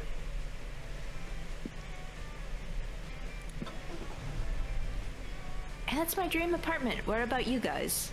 I'm thinking about moving into this car. Ooh, wanna be roommates? Flashing lights, rolling dice, people sobbing at their life's fortunes are gambled away. No doubt about it, you're at a casino. Gambling is risky and reckless, but so is going on a road trip with Polly and Scott, so whatever. Question is, now that you're here, what will you play? We've got Chance Roulette, the Forbidden Games, and Skill Poker. I think we have to do Forbidden Games. And all of these are actually random, so... Yeah. You enter the casino, ready to make some sweet money. Yes, I love casinos. The land of random chance, impulsive decisions, and drinking. Everything's coming up, Polly. You're the expert here, bro. What game should we play? That's a hard question. There's roulette, slots, craps, poker, poker 2, horse racing, snail racing, which drunk guy will make it to the bathrooms first racing. Psst, says the mysterious stranger in a dark coat. If you're ever looking for a real gambling thrill, have you ever tried the Forbidden Games? I've never heard of it. What are the Forbidden Games? No, you're pronouncing it wrong. It's the Forbidden Games. The pregnant pause is important. I love doing shady crap that requires a specific pronunciation. The stranger leads you to the back of the casino, where a bouncer stands next to a curtain. He does a strange gesture, and the bouncer pulls the curtain aside. You're led down a dark hallway, then you pass the kitchen, then you pass what appears to be an illegal boxing ring filled with brawny fighters. Then you pass a room filled with people in cages. Oh, They're all no. sobbing, "Never make a deal with the small green creature with tentacles!" You pass another kitchen, then another dark hallway, then another illegal boxing ring, but it's in a kitchen and the boxers are wearing chef hats. "Here we are," says the stranger at the final room. "Welcome to the Forbidden Games." Wow, this place is really dim, dusty, and smells like bad decisions. Awesome!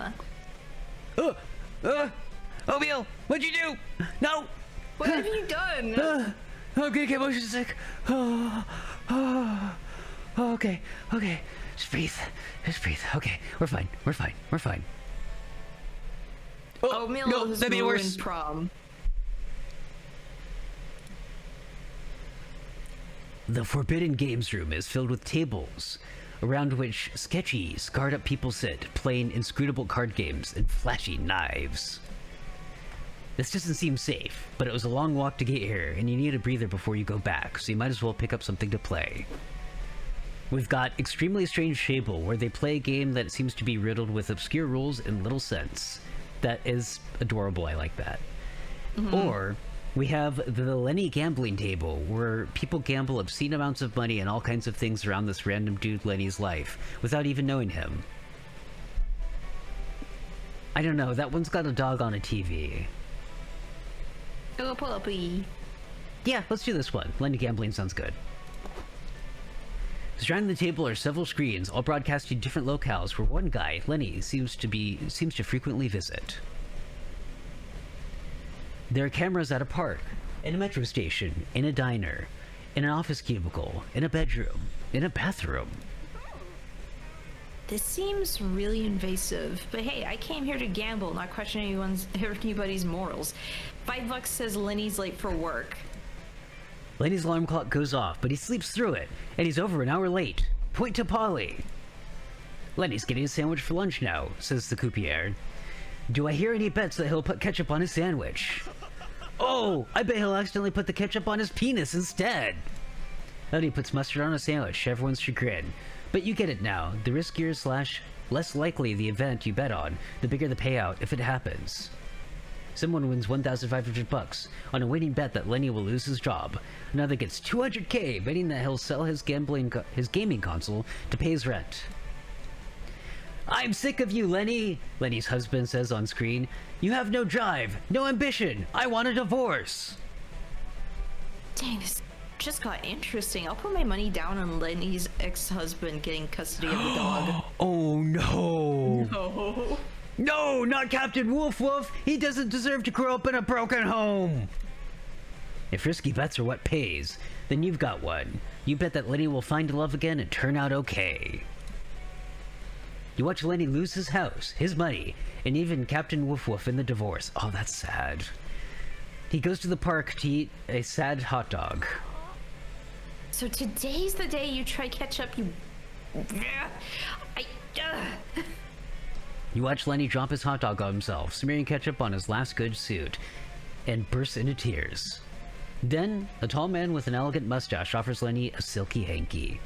I thought you might need this, he says. Handsome. The man who bet Lenny finding love wins again, says the croupier. Hooray, you won the Forbidden Games with +2 soul. At least, the least likely outcome of them all. Nice. Nice. Okay, we've got a Wild West town and the Battle Royale. Oh no. I mean, I like playing Death Verse. Okay, and look, we've got Uncle Death at the top there. Yeah. Oh, yeah, let's do it. How did you guys afford this car? Prank budget. What? Welcome to the Battle Royale, where there are only 2 rules: kill or be killed. The stopping to visit a place where everyone's murdering each other was sort of a questionable decision on your part. But it's too late to leave now, so how will you survive? We've got making strong alliances, fucking hiding, or go berserk. I want to go berserk. I'm tired of being nice. Okay. That's right, you didn't come here to play. You're here to make this bloodbath your bitch. Are you sure about this, Enkei? Won't we lose lots of soul by killing innocent people? Are they really innocent if they're trying to kill us first, though? Besides, we signed those waivers at the entrance protecting our soul from being lost in wanton murder. Hey, let's go. Let's do it. Oh, okay. I'm fine with killing people as long as we could do it with a healthy conscience. You enter a fugue state, slaughtering fools with guns and knives and bare hands and anything else your twisted heart desires. But no matter how many people you kill, every time you look at the death toll leaderboard, there's a name constantly ahead of you. Hey, it's her again. Look at you, holding on to second place like it's your mother's skirt. I'm almost impressed. If you came here thinking you could defeat Dahlia Aquino, buff blue warmongeress extraordinaire, you got another thing coming. Sorry guys, gotta go grocery shopping before the snow gets too deep, like it's really snowy. Hey, careful out there, Alberio. And thanks for stopping by, we appreciate it. Yeah. Go team. You could beat her, Enkei. Use your underdog candidate powers to win at the last minute. No offense, NK, but I'm putting my money on Dahlia here. I saw her smash a watermelon with a headbutt once. I don't think there's a way, like, a butt she can't kick. What are you idiots doing? Are you seriously turning the soulless murder fest into a game? Can't you see the whole battle royale is a ploy by our corrupt government to turn violence into entertainment so we won't notice all the atrocities they commit? Hey, it is Deathverse. Yeah. If that's true, then it's working. I am massively entertained. Batnus probably has a point, but if you start catching morals now, you'll never out-murder Dahlia. The thing is, Polly's right, you'll never defeat Dahlia in sheer body count. But, if she's focusing on quantity, maybe you can defeat her by going for a quality kill. So, do what cool kids do these days. After murdering someone in cold blood, perform a silly internet dance. It's proven to be the perfect pairing. Or, kill them forever. Before murdering them, harvest their souls, hoard them all together in a single raccoon. Vicious. Huh. But why a raccoon? I mean, raccoons are like nature's battle royale murder machine. They've got little razor hands. You know, I want to do the kill them forever. Okay. I want to go extra. Cut to 2 survivors hiding behind a rock while the battle royale rages on. We've somehow made it this far, Curtis. With our alliance and a bit of luck, we might be able to win this wretched thing. You want to voice him? Yeah, we've got this, Ted. We just have to stay vigilant. We just make it to the river, we can... Curtis is cut off by a bullet, cleaving his skull in 2. So much for vigilance. Then, something bursts out of the bushes. It's you, Enkei, wielding a knife! Screw it, Ted screams at you. You already got my boyfriend. I don't care anymore. Just kill me. Aw. Wait, what are you doing? Why are you drawing glyphs on that cardboard box with my blood? Ted dies before you can answer him, and then, with a -2 magic, he wakes up inside the cardboard box, but something doesn't feel right. Whoa, a newcomer, says a voice in his head. Welcome to the Raccoon Collective. The raccoon... What? What are you talking about? Ted cries. You were stabbed to death by that weirdo who drew glyphs in your blood, right? Yeah, that person is adding your soul to the body of a dead raccoon. It ain't paradise, but we gotta make do. We all control a different part of the raccoon and try to work together. I control the front leg. Mohammed's on tail duty. Jason does the blinking. Panzi controls the back legs, and my wife's on the lungs. So what part do you want to control? Don't say the penis. Natalie already called that one. I just want to die, Ted weeps. No, since you're not choosing, I'm assigning you to the anus. Nobody's taking it, and the raccoons really need a poop. Good luck. No. Wow. Being from hell, I thought I knew the depths of torture, but the raccoon purgatory you're condemning your victims to is next level. I know when I'm beat. Here, take the spoils of our battle. +2 hype for you. Let's go! I'm powerful. Alright, so, I'm probably going to do the info board next. I say we refrain from going to the car because we want to keep our hype up. We don't want to take anything away from it. Okay. So I forgot what the noodle stand does. That allows us to trade an item, and it's not 100% clear what the different items do, but typically they will automatically give us a stat boost / stat penalty. Okay. So, I think we'll do the bus stop again. okay, do you want to maybe drop off Vera so she doesn't reduce her soul anymore? Yes. Okay, that sounds good. I'll go to the info board.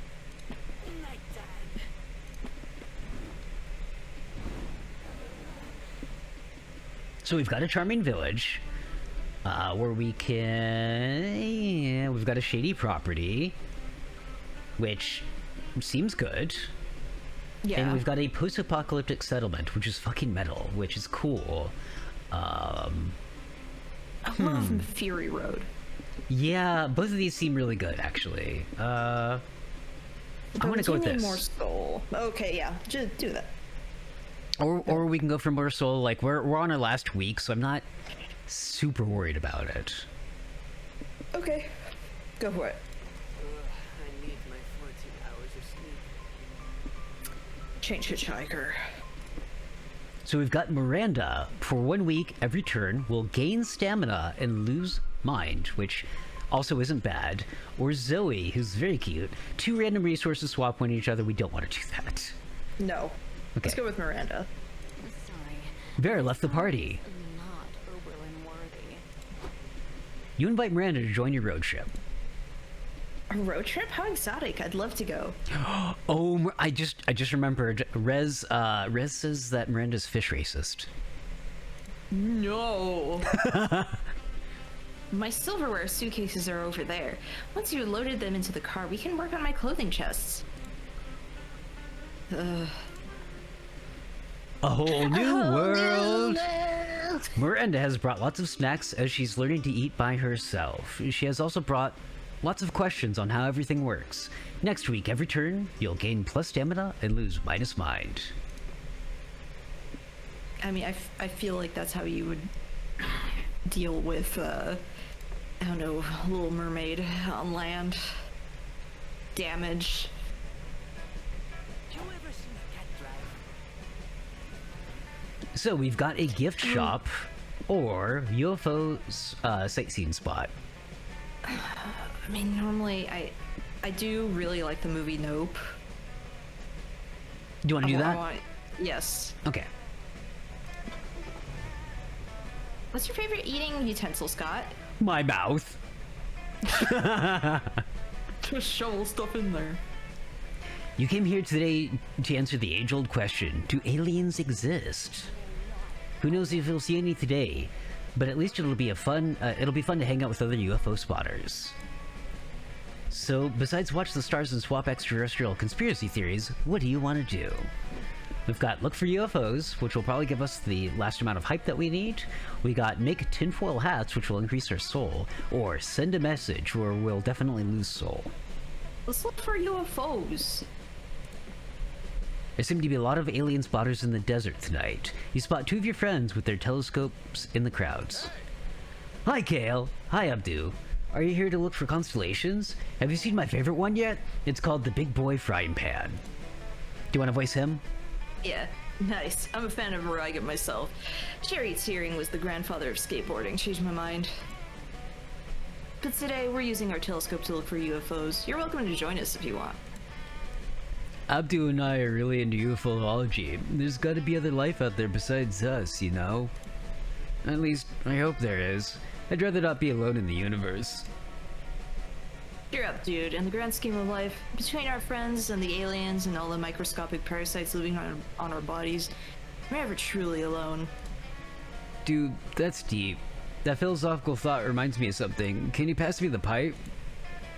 You're looking for UFOs, you say? Says an eavesdropping UFO spotter. Wouldn't you rather meet the aliens in person? No. Do you have a way to do that? Are you an astronaut or a mad scientist? Even better, I'm an app developer. Hey, me too. Oh. I made an app called Unite Friends Online. It's like a dating app, but instead of finding you a lover, it connects you to an alien to befriend. Whoa, are there really aliens on this app that we can talk to? Not yet, but there will be. No alien can resist my app's sleek graphic design or ingenious user interface for long. Polly, listen. That's so cool! I want to meet an alien on the app. Polly, you're smart. How should we get the aliens to notice us? Well, when I'm trying to get cute, interesting people to notice me on horny dating app, I try to make my profile look as inviting as possible. Usually by using lots of eggplant emojis and giving my butt the spotlight it deserves. That makes sense. It's too bad Earth doesn't have a butt to show off. But there's gotta be a way to make its profile more inviting to get an alien interested in a casual invasion. So we can hack into the satellite. It'll be for a good reason. Take some pics from Earth from a high angle to make it look prettier, or upgrade to the Platinum Planet profile to unlock advanced match preferences. It says here that you can turn off hostile invasion matches. No, I think it would be a good idea to turn off hostile invasion matches just to be safe. Okay, and that'll probably make us lose money, but that's not a big deal. Yeah. You pony up -3 money for the Platinum Planet profile. So many new features to play with. Sweet, we can turn off ads. That's a relief. I'm tired of seeing ads for alien worm sex pheromone pills. We can customize our matches now, too. Let's turn off hostile takeover matches. A sci-fi apocalypse would totally harsh my vibe. Can we turn off the romantic matches too? Like kinky extraterrestrial sex, one-night abductions, and symbiote looking for host stuff? That's not my thing. Yeah, no problem. It's not like I go into the UFO spotting scene to get laid anyway. Check out all the features we can turn on now. No one intended. We can opt to resource exchange, advanced technology sharing, interplanetary potluck. There's even a filter for applications for the Intergalactic Federation. Is that a real thing? Of course it is, the app developer says.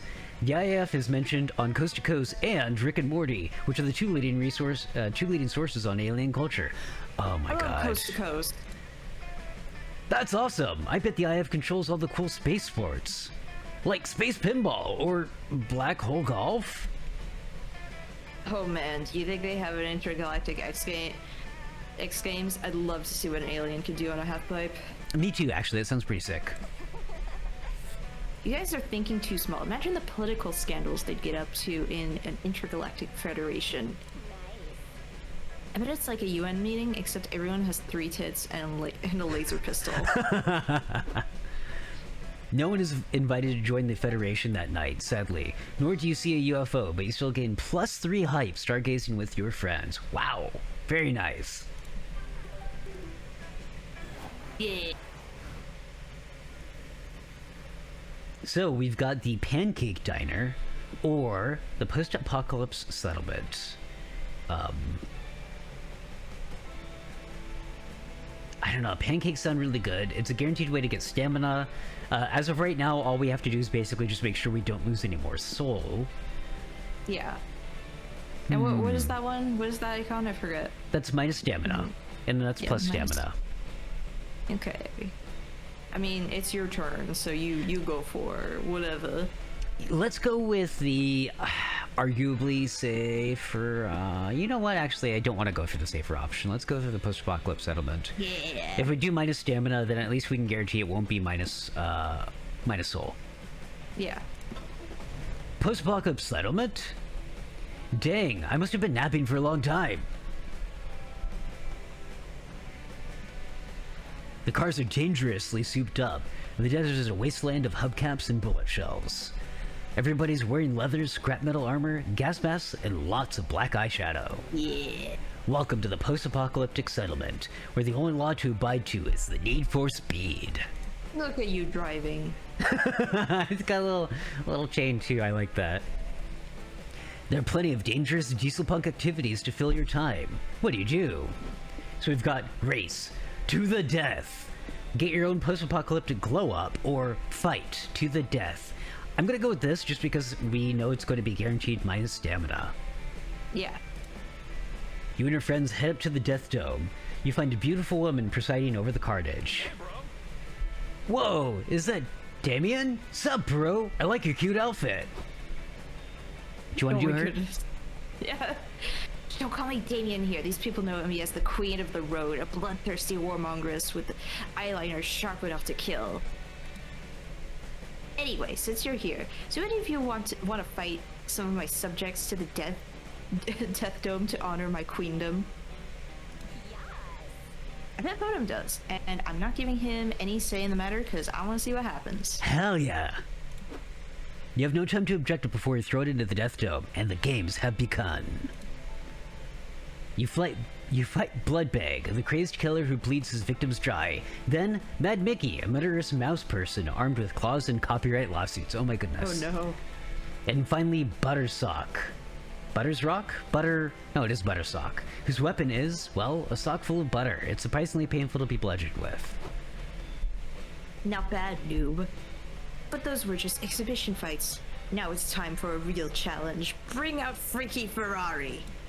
Freaky Ferrari is built like a brick shithouse and fights with a car engine on a chain. Fuck, you're gonna die. But maybe Damien will spare you from the battle. You two are friends, right?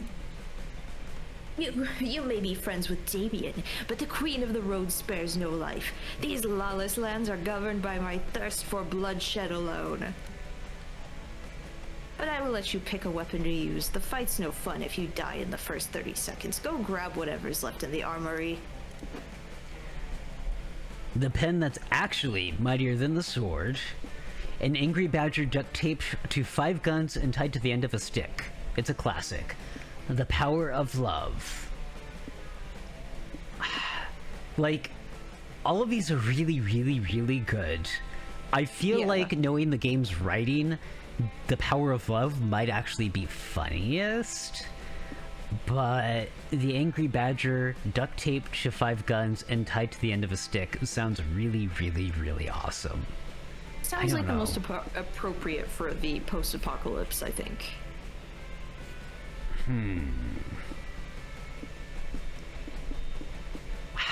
I want to go with the power of love. Power of love. Beneath his scars and scowls, you bet Freaky Friary is secretly a big old softy nice. Ooh, you wrap him in a big hug, gaining +3 soul. What kind of frickin' touchy-feely, family-friendly BS is this? Boo, I want to see some body parts. No, says Ferrari, a manly tear rolling down his weathered cheeks. No more body parts. No more fighting.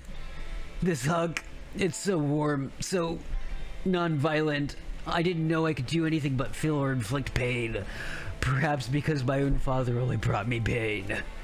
I'm sorry, this is too much. I have to forfeit and reflect on what sort of man I want to be. I want to promote toxic masculinity in my hardcore diesel punk gang. You can go Ferrari. But the rest of you frickers aren't getting off so easy. Backup champion, go fight Votum.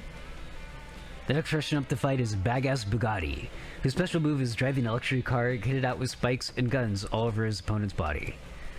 But as Bugatti starts bearing down on you, Freaky Ferrari runs up and punches him square in the grill, completely fucking up the car.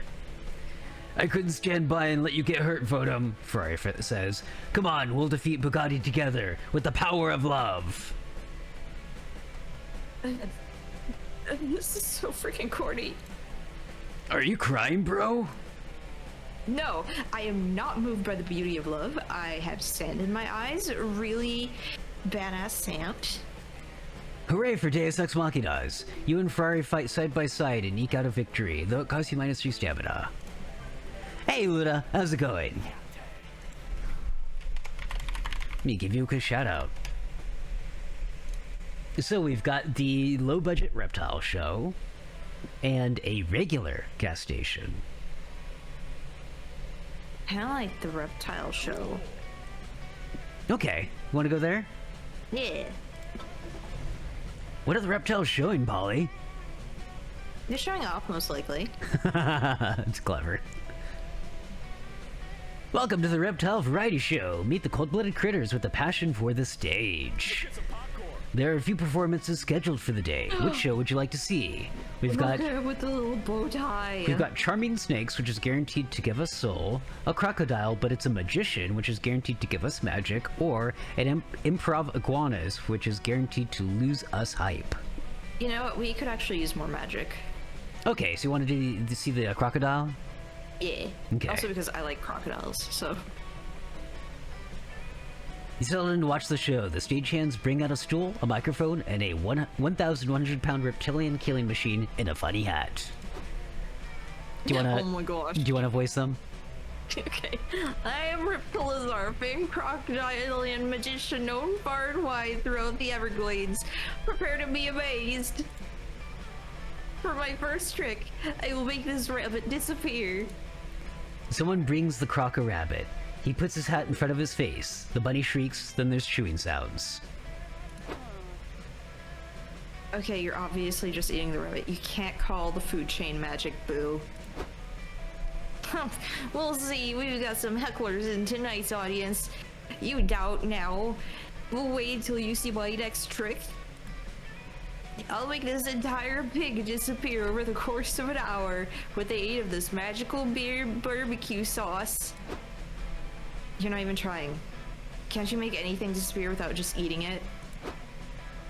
Of course I can. Reptilizar can make anything disappear. Anything you can think of, I'll make it gone. Say, if he's telling the truth, that could be really useful. And if he's lying, it's all the more entertaining for you. What do you ask the croc to make disappear? All my adult obligations or my internet search history because of reasons? My internet search history because of reasons. That's your decision? Yeah. Okay. Why can't you do that yourself? Yeah, I could click clear history, but the searches are still traceable all over the internet. That's true, they are.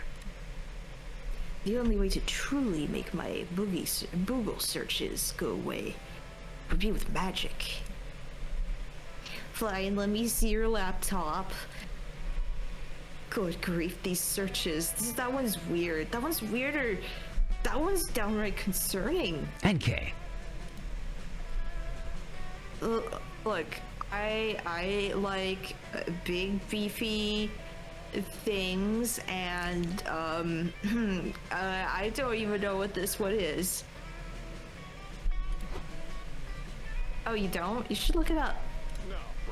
Don't do it, bro. Polly got me with this prank too. What you're about to see changes you.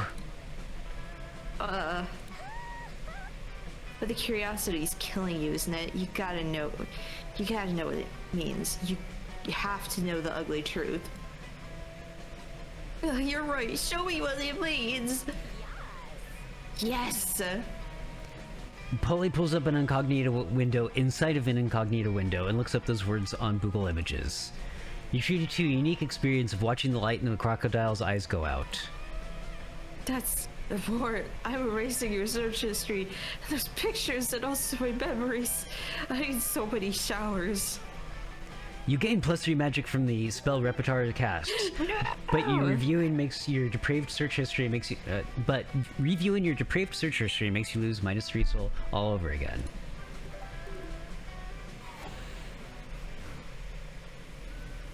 Let's see, we've got a border of a one-person country, or the Roadside Wig Museum. We can probably lose money without too much concern. Yeah. Although losing...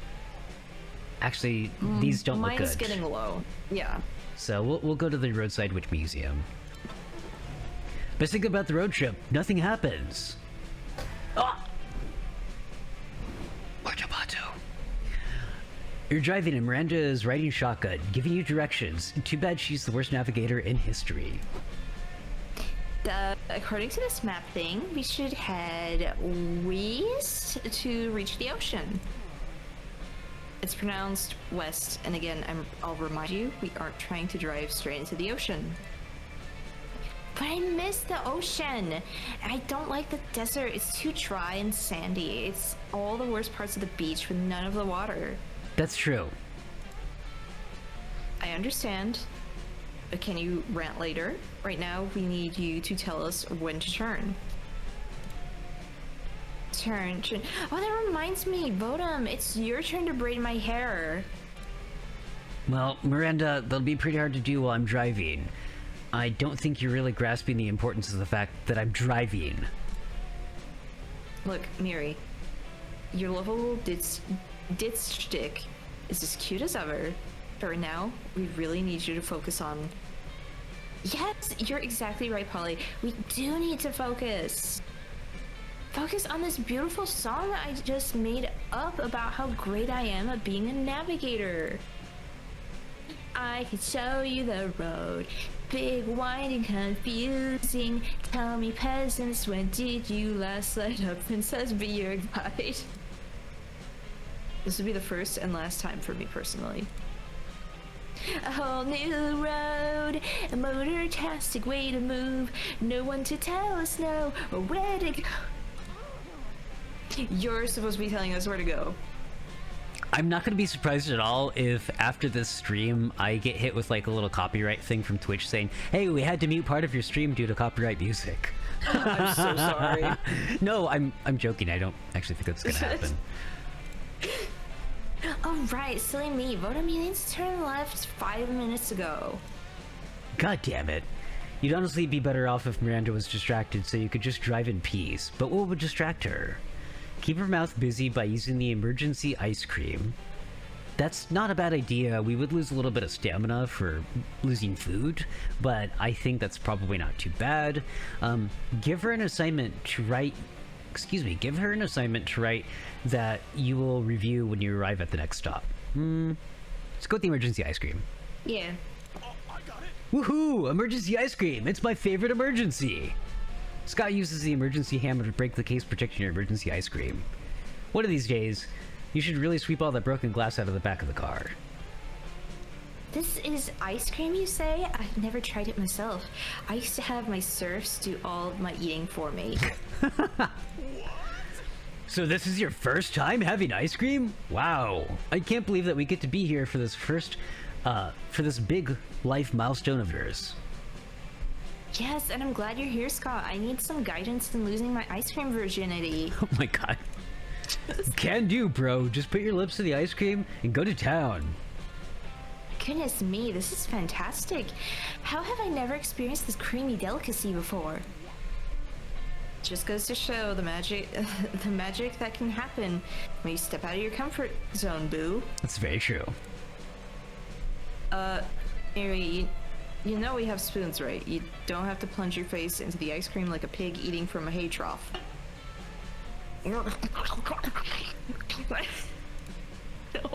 The good news is that Miranda loves the ice cream, and the better news is that she can't babble with her mouth full. Sweet. You bask in the peace you achieve by distracting Miranda and gain +3 mind, but by sacrificing your ice cream, you also sacrificed -3 stamina.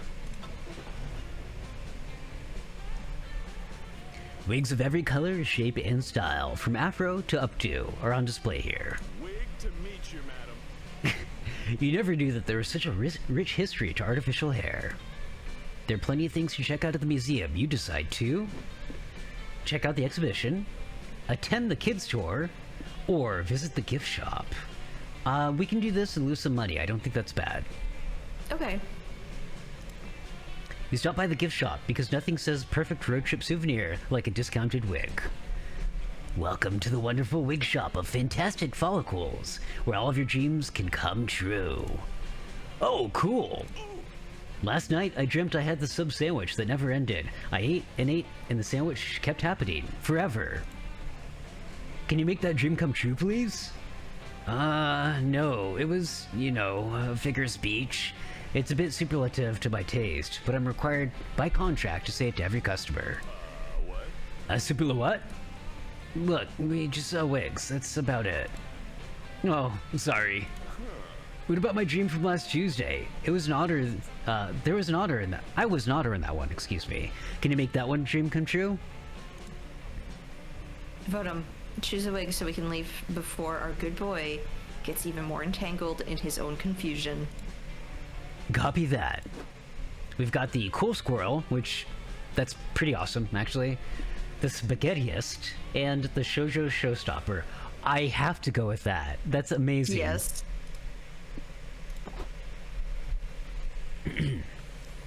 We only sell these people who are certified magical warriors fighting for justice.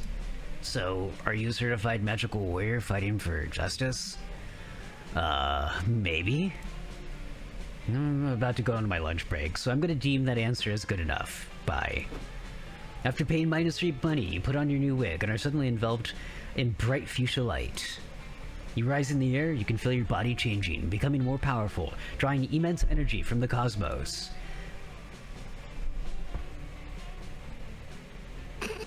Oh no. There we go. Your outfit changes to match your new do.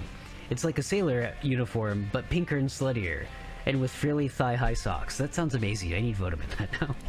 I was gonna say I should draw a Votum with the wig. And You look amazing, Votum. You're like a sexy, powerful astronaut, with just enough romantic tension to keep up an audience hooked through several seasons. No, Scott, in this look, I'm no longer Votum. I'm Miraculous Votum, the magical protector of Uranus! so you're drawing your magic power from Uranus? Oh man, that is gonna be a branding nightmare. Yeah, it is. You take the wig off because your anus's power is so explosive that it should only be used in number 1 emergencies. No. Or should I say number 2 emergencies? Okay, I'll stop now. But your short affair with the Shoujo Showstopper still has given you +3 magic. God bless your anus. Yeah. But Might take a short 10-hour power nap. Well, what are you interested in doing? so at this point, I feel like we can safely do a careful planner. Okay. That'll give us -1 hype, but +1 soul. So that's probably what I'll do. I might do that as well because we just need 25 hype, and hype is like pretty easy to get. Okay. I'm just very worried about soul. I need my 14 hours of sleep. So cautious. Yeah. Also, hey, Static, how's your sandwich?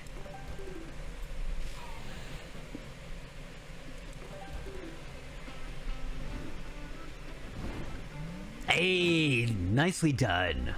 Yeah. Have fun at Knifeland. It was the bomb? I'm glad to hear that. Yes.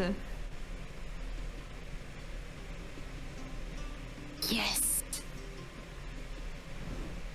You know what they say, happy knife, happy life. Oh my gosh! Look at the on the right. It's basically Splash Mountain, but all knives, and you're being vomited out by a knife. That is amazing. Oh, the blender! This is exactly the thing I try to the vibe I try to capture in Planet Coaster. Oh yeah, I could totally see that. Knifeland! The land full of fun! And knives! You ride all the rides, twice! And yeah, the Dick Smasher's pretty good. Yes. They're awesome and deadly in equal parts.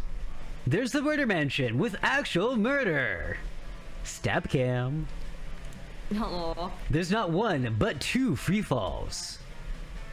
There's the pit full of spikes and the guillotine free fall, which let you keep a severed head as a silly memento. There's also the blender, the pendulum, and a volcano. You're still unsure if the volcano is supposed to be a ride or if it's just a random volcano that happens to be there. So much fun! And you even managed to survive, which is a big plus. Knifeland forever! Do we get shirts? And that wasn't all. Congrats, you reached your destination. But there's more to it. Every player gets an individual ending. You can end up being a lame loser, just okay, or the MVP. In multiplayer mode, the result will be determined based on how much each of you contributed to the resource needed to reach the destination. In single player mode, it's determined by your overall resource spread. There's also the date ending, which has its own requirements. But ending up a lame loser will override the date ending. No dates allowed for lame losers. Anyway, let's judge you. Knifeland, yay! It'd be super fun if not for the fact that some strangers jump out and capture you. What? No! What the fuck? Apparently it's the QA team doing bug fixes on the game. They found you, you fucking glitch, corrupting the files. Not anymore, you got bug fixed. Yay! Oh, bye! Yay, bye!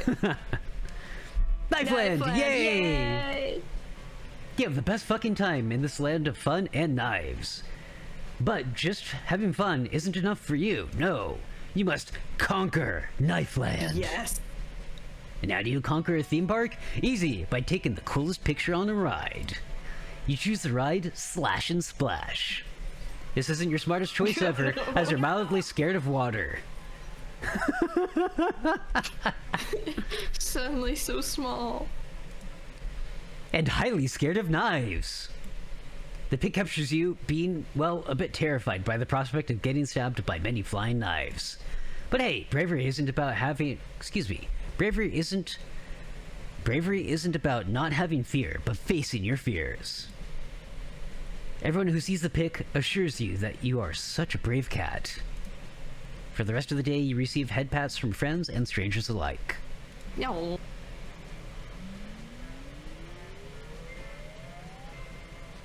Nice! Wow, you did quite a bit of hike. Yeah, I'm the reckless party cat.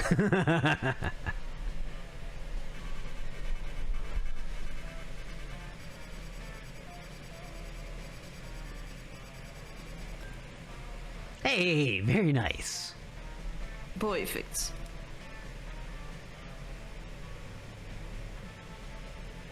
And just like that, the road trip comes to an end. It was full to the brim with danger, fun, and utter nonsense. It was everything we could have expected from a road trip with Polly and Scott, and then some. We not only survived the whole thing, but we conquered it and came out different people. It all turned out to be a pilgrimage into self-discovery, a rite of passage, a quest for growth. That is to say, a fucking good road trip. As we're heading back home, I thought about how all of this was just one of the first stops in a much bigger journey that was only just the beginning.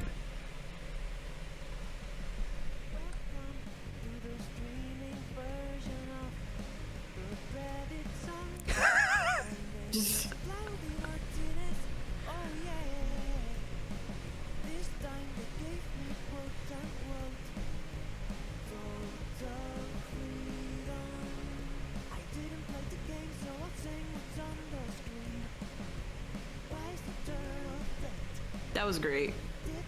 Yeah, this is a really, really, really fun game. I definitely want to check out the other two at some point, but Oh yeah. I don't know. Want to plan out like another one of these sometime? Oh yeah, I would love to. I forgot about the cool unicorn biker guy. Oh my gosh.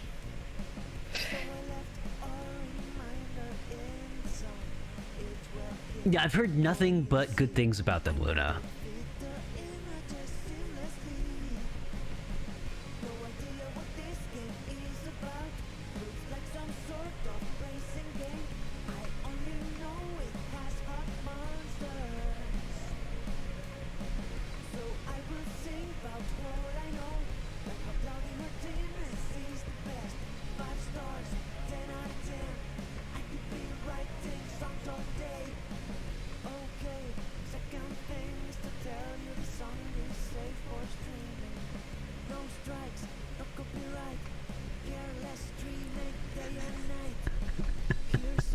This is really funny.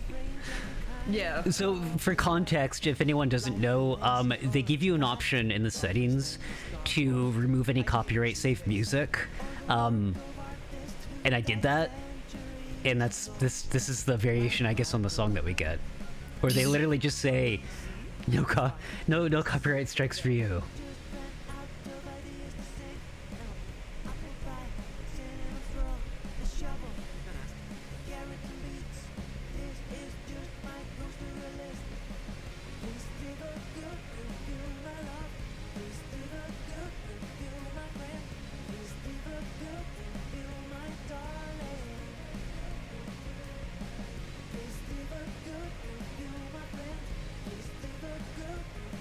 The character designs in this are all really, really, really good. Oh yeah.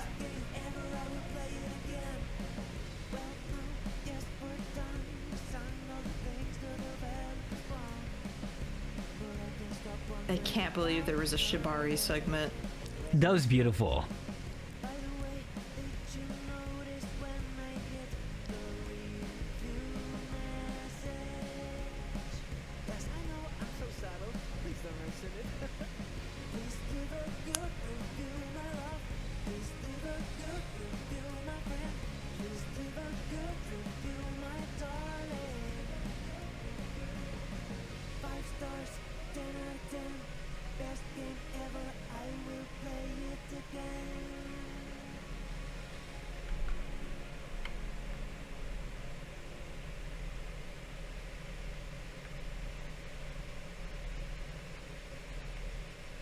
Aw, Yeah, I had a great time.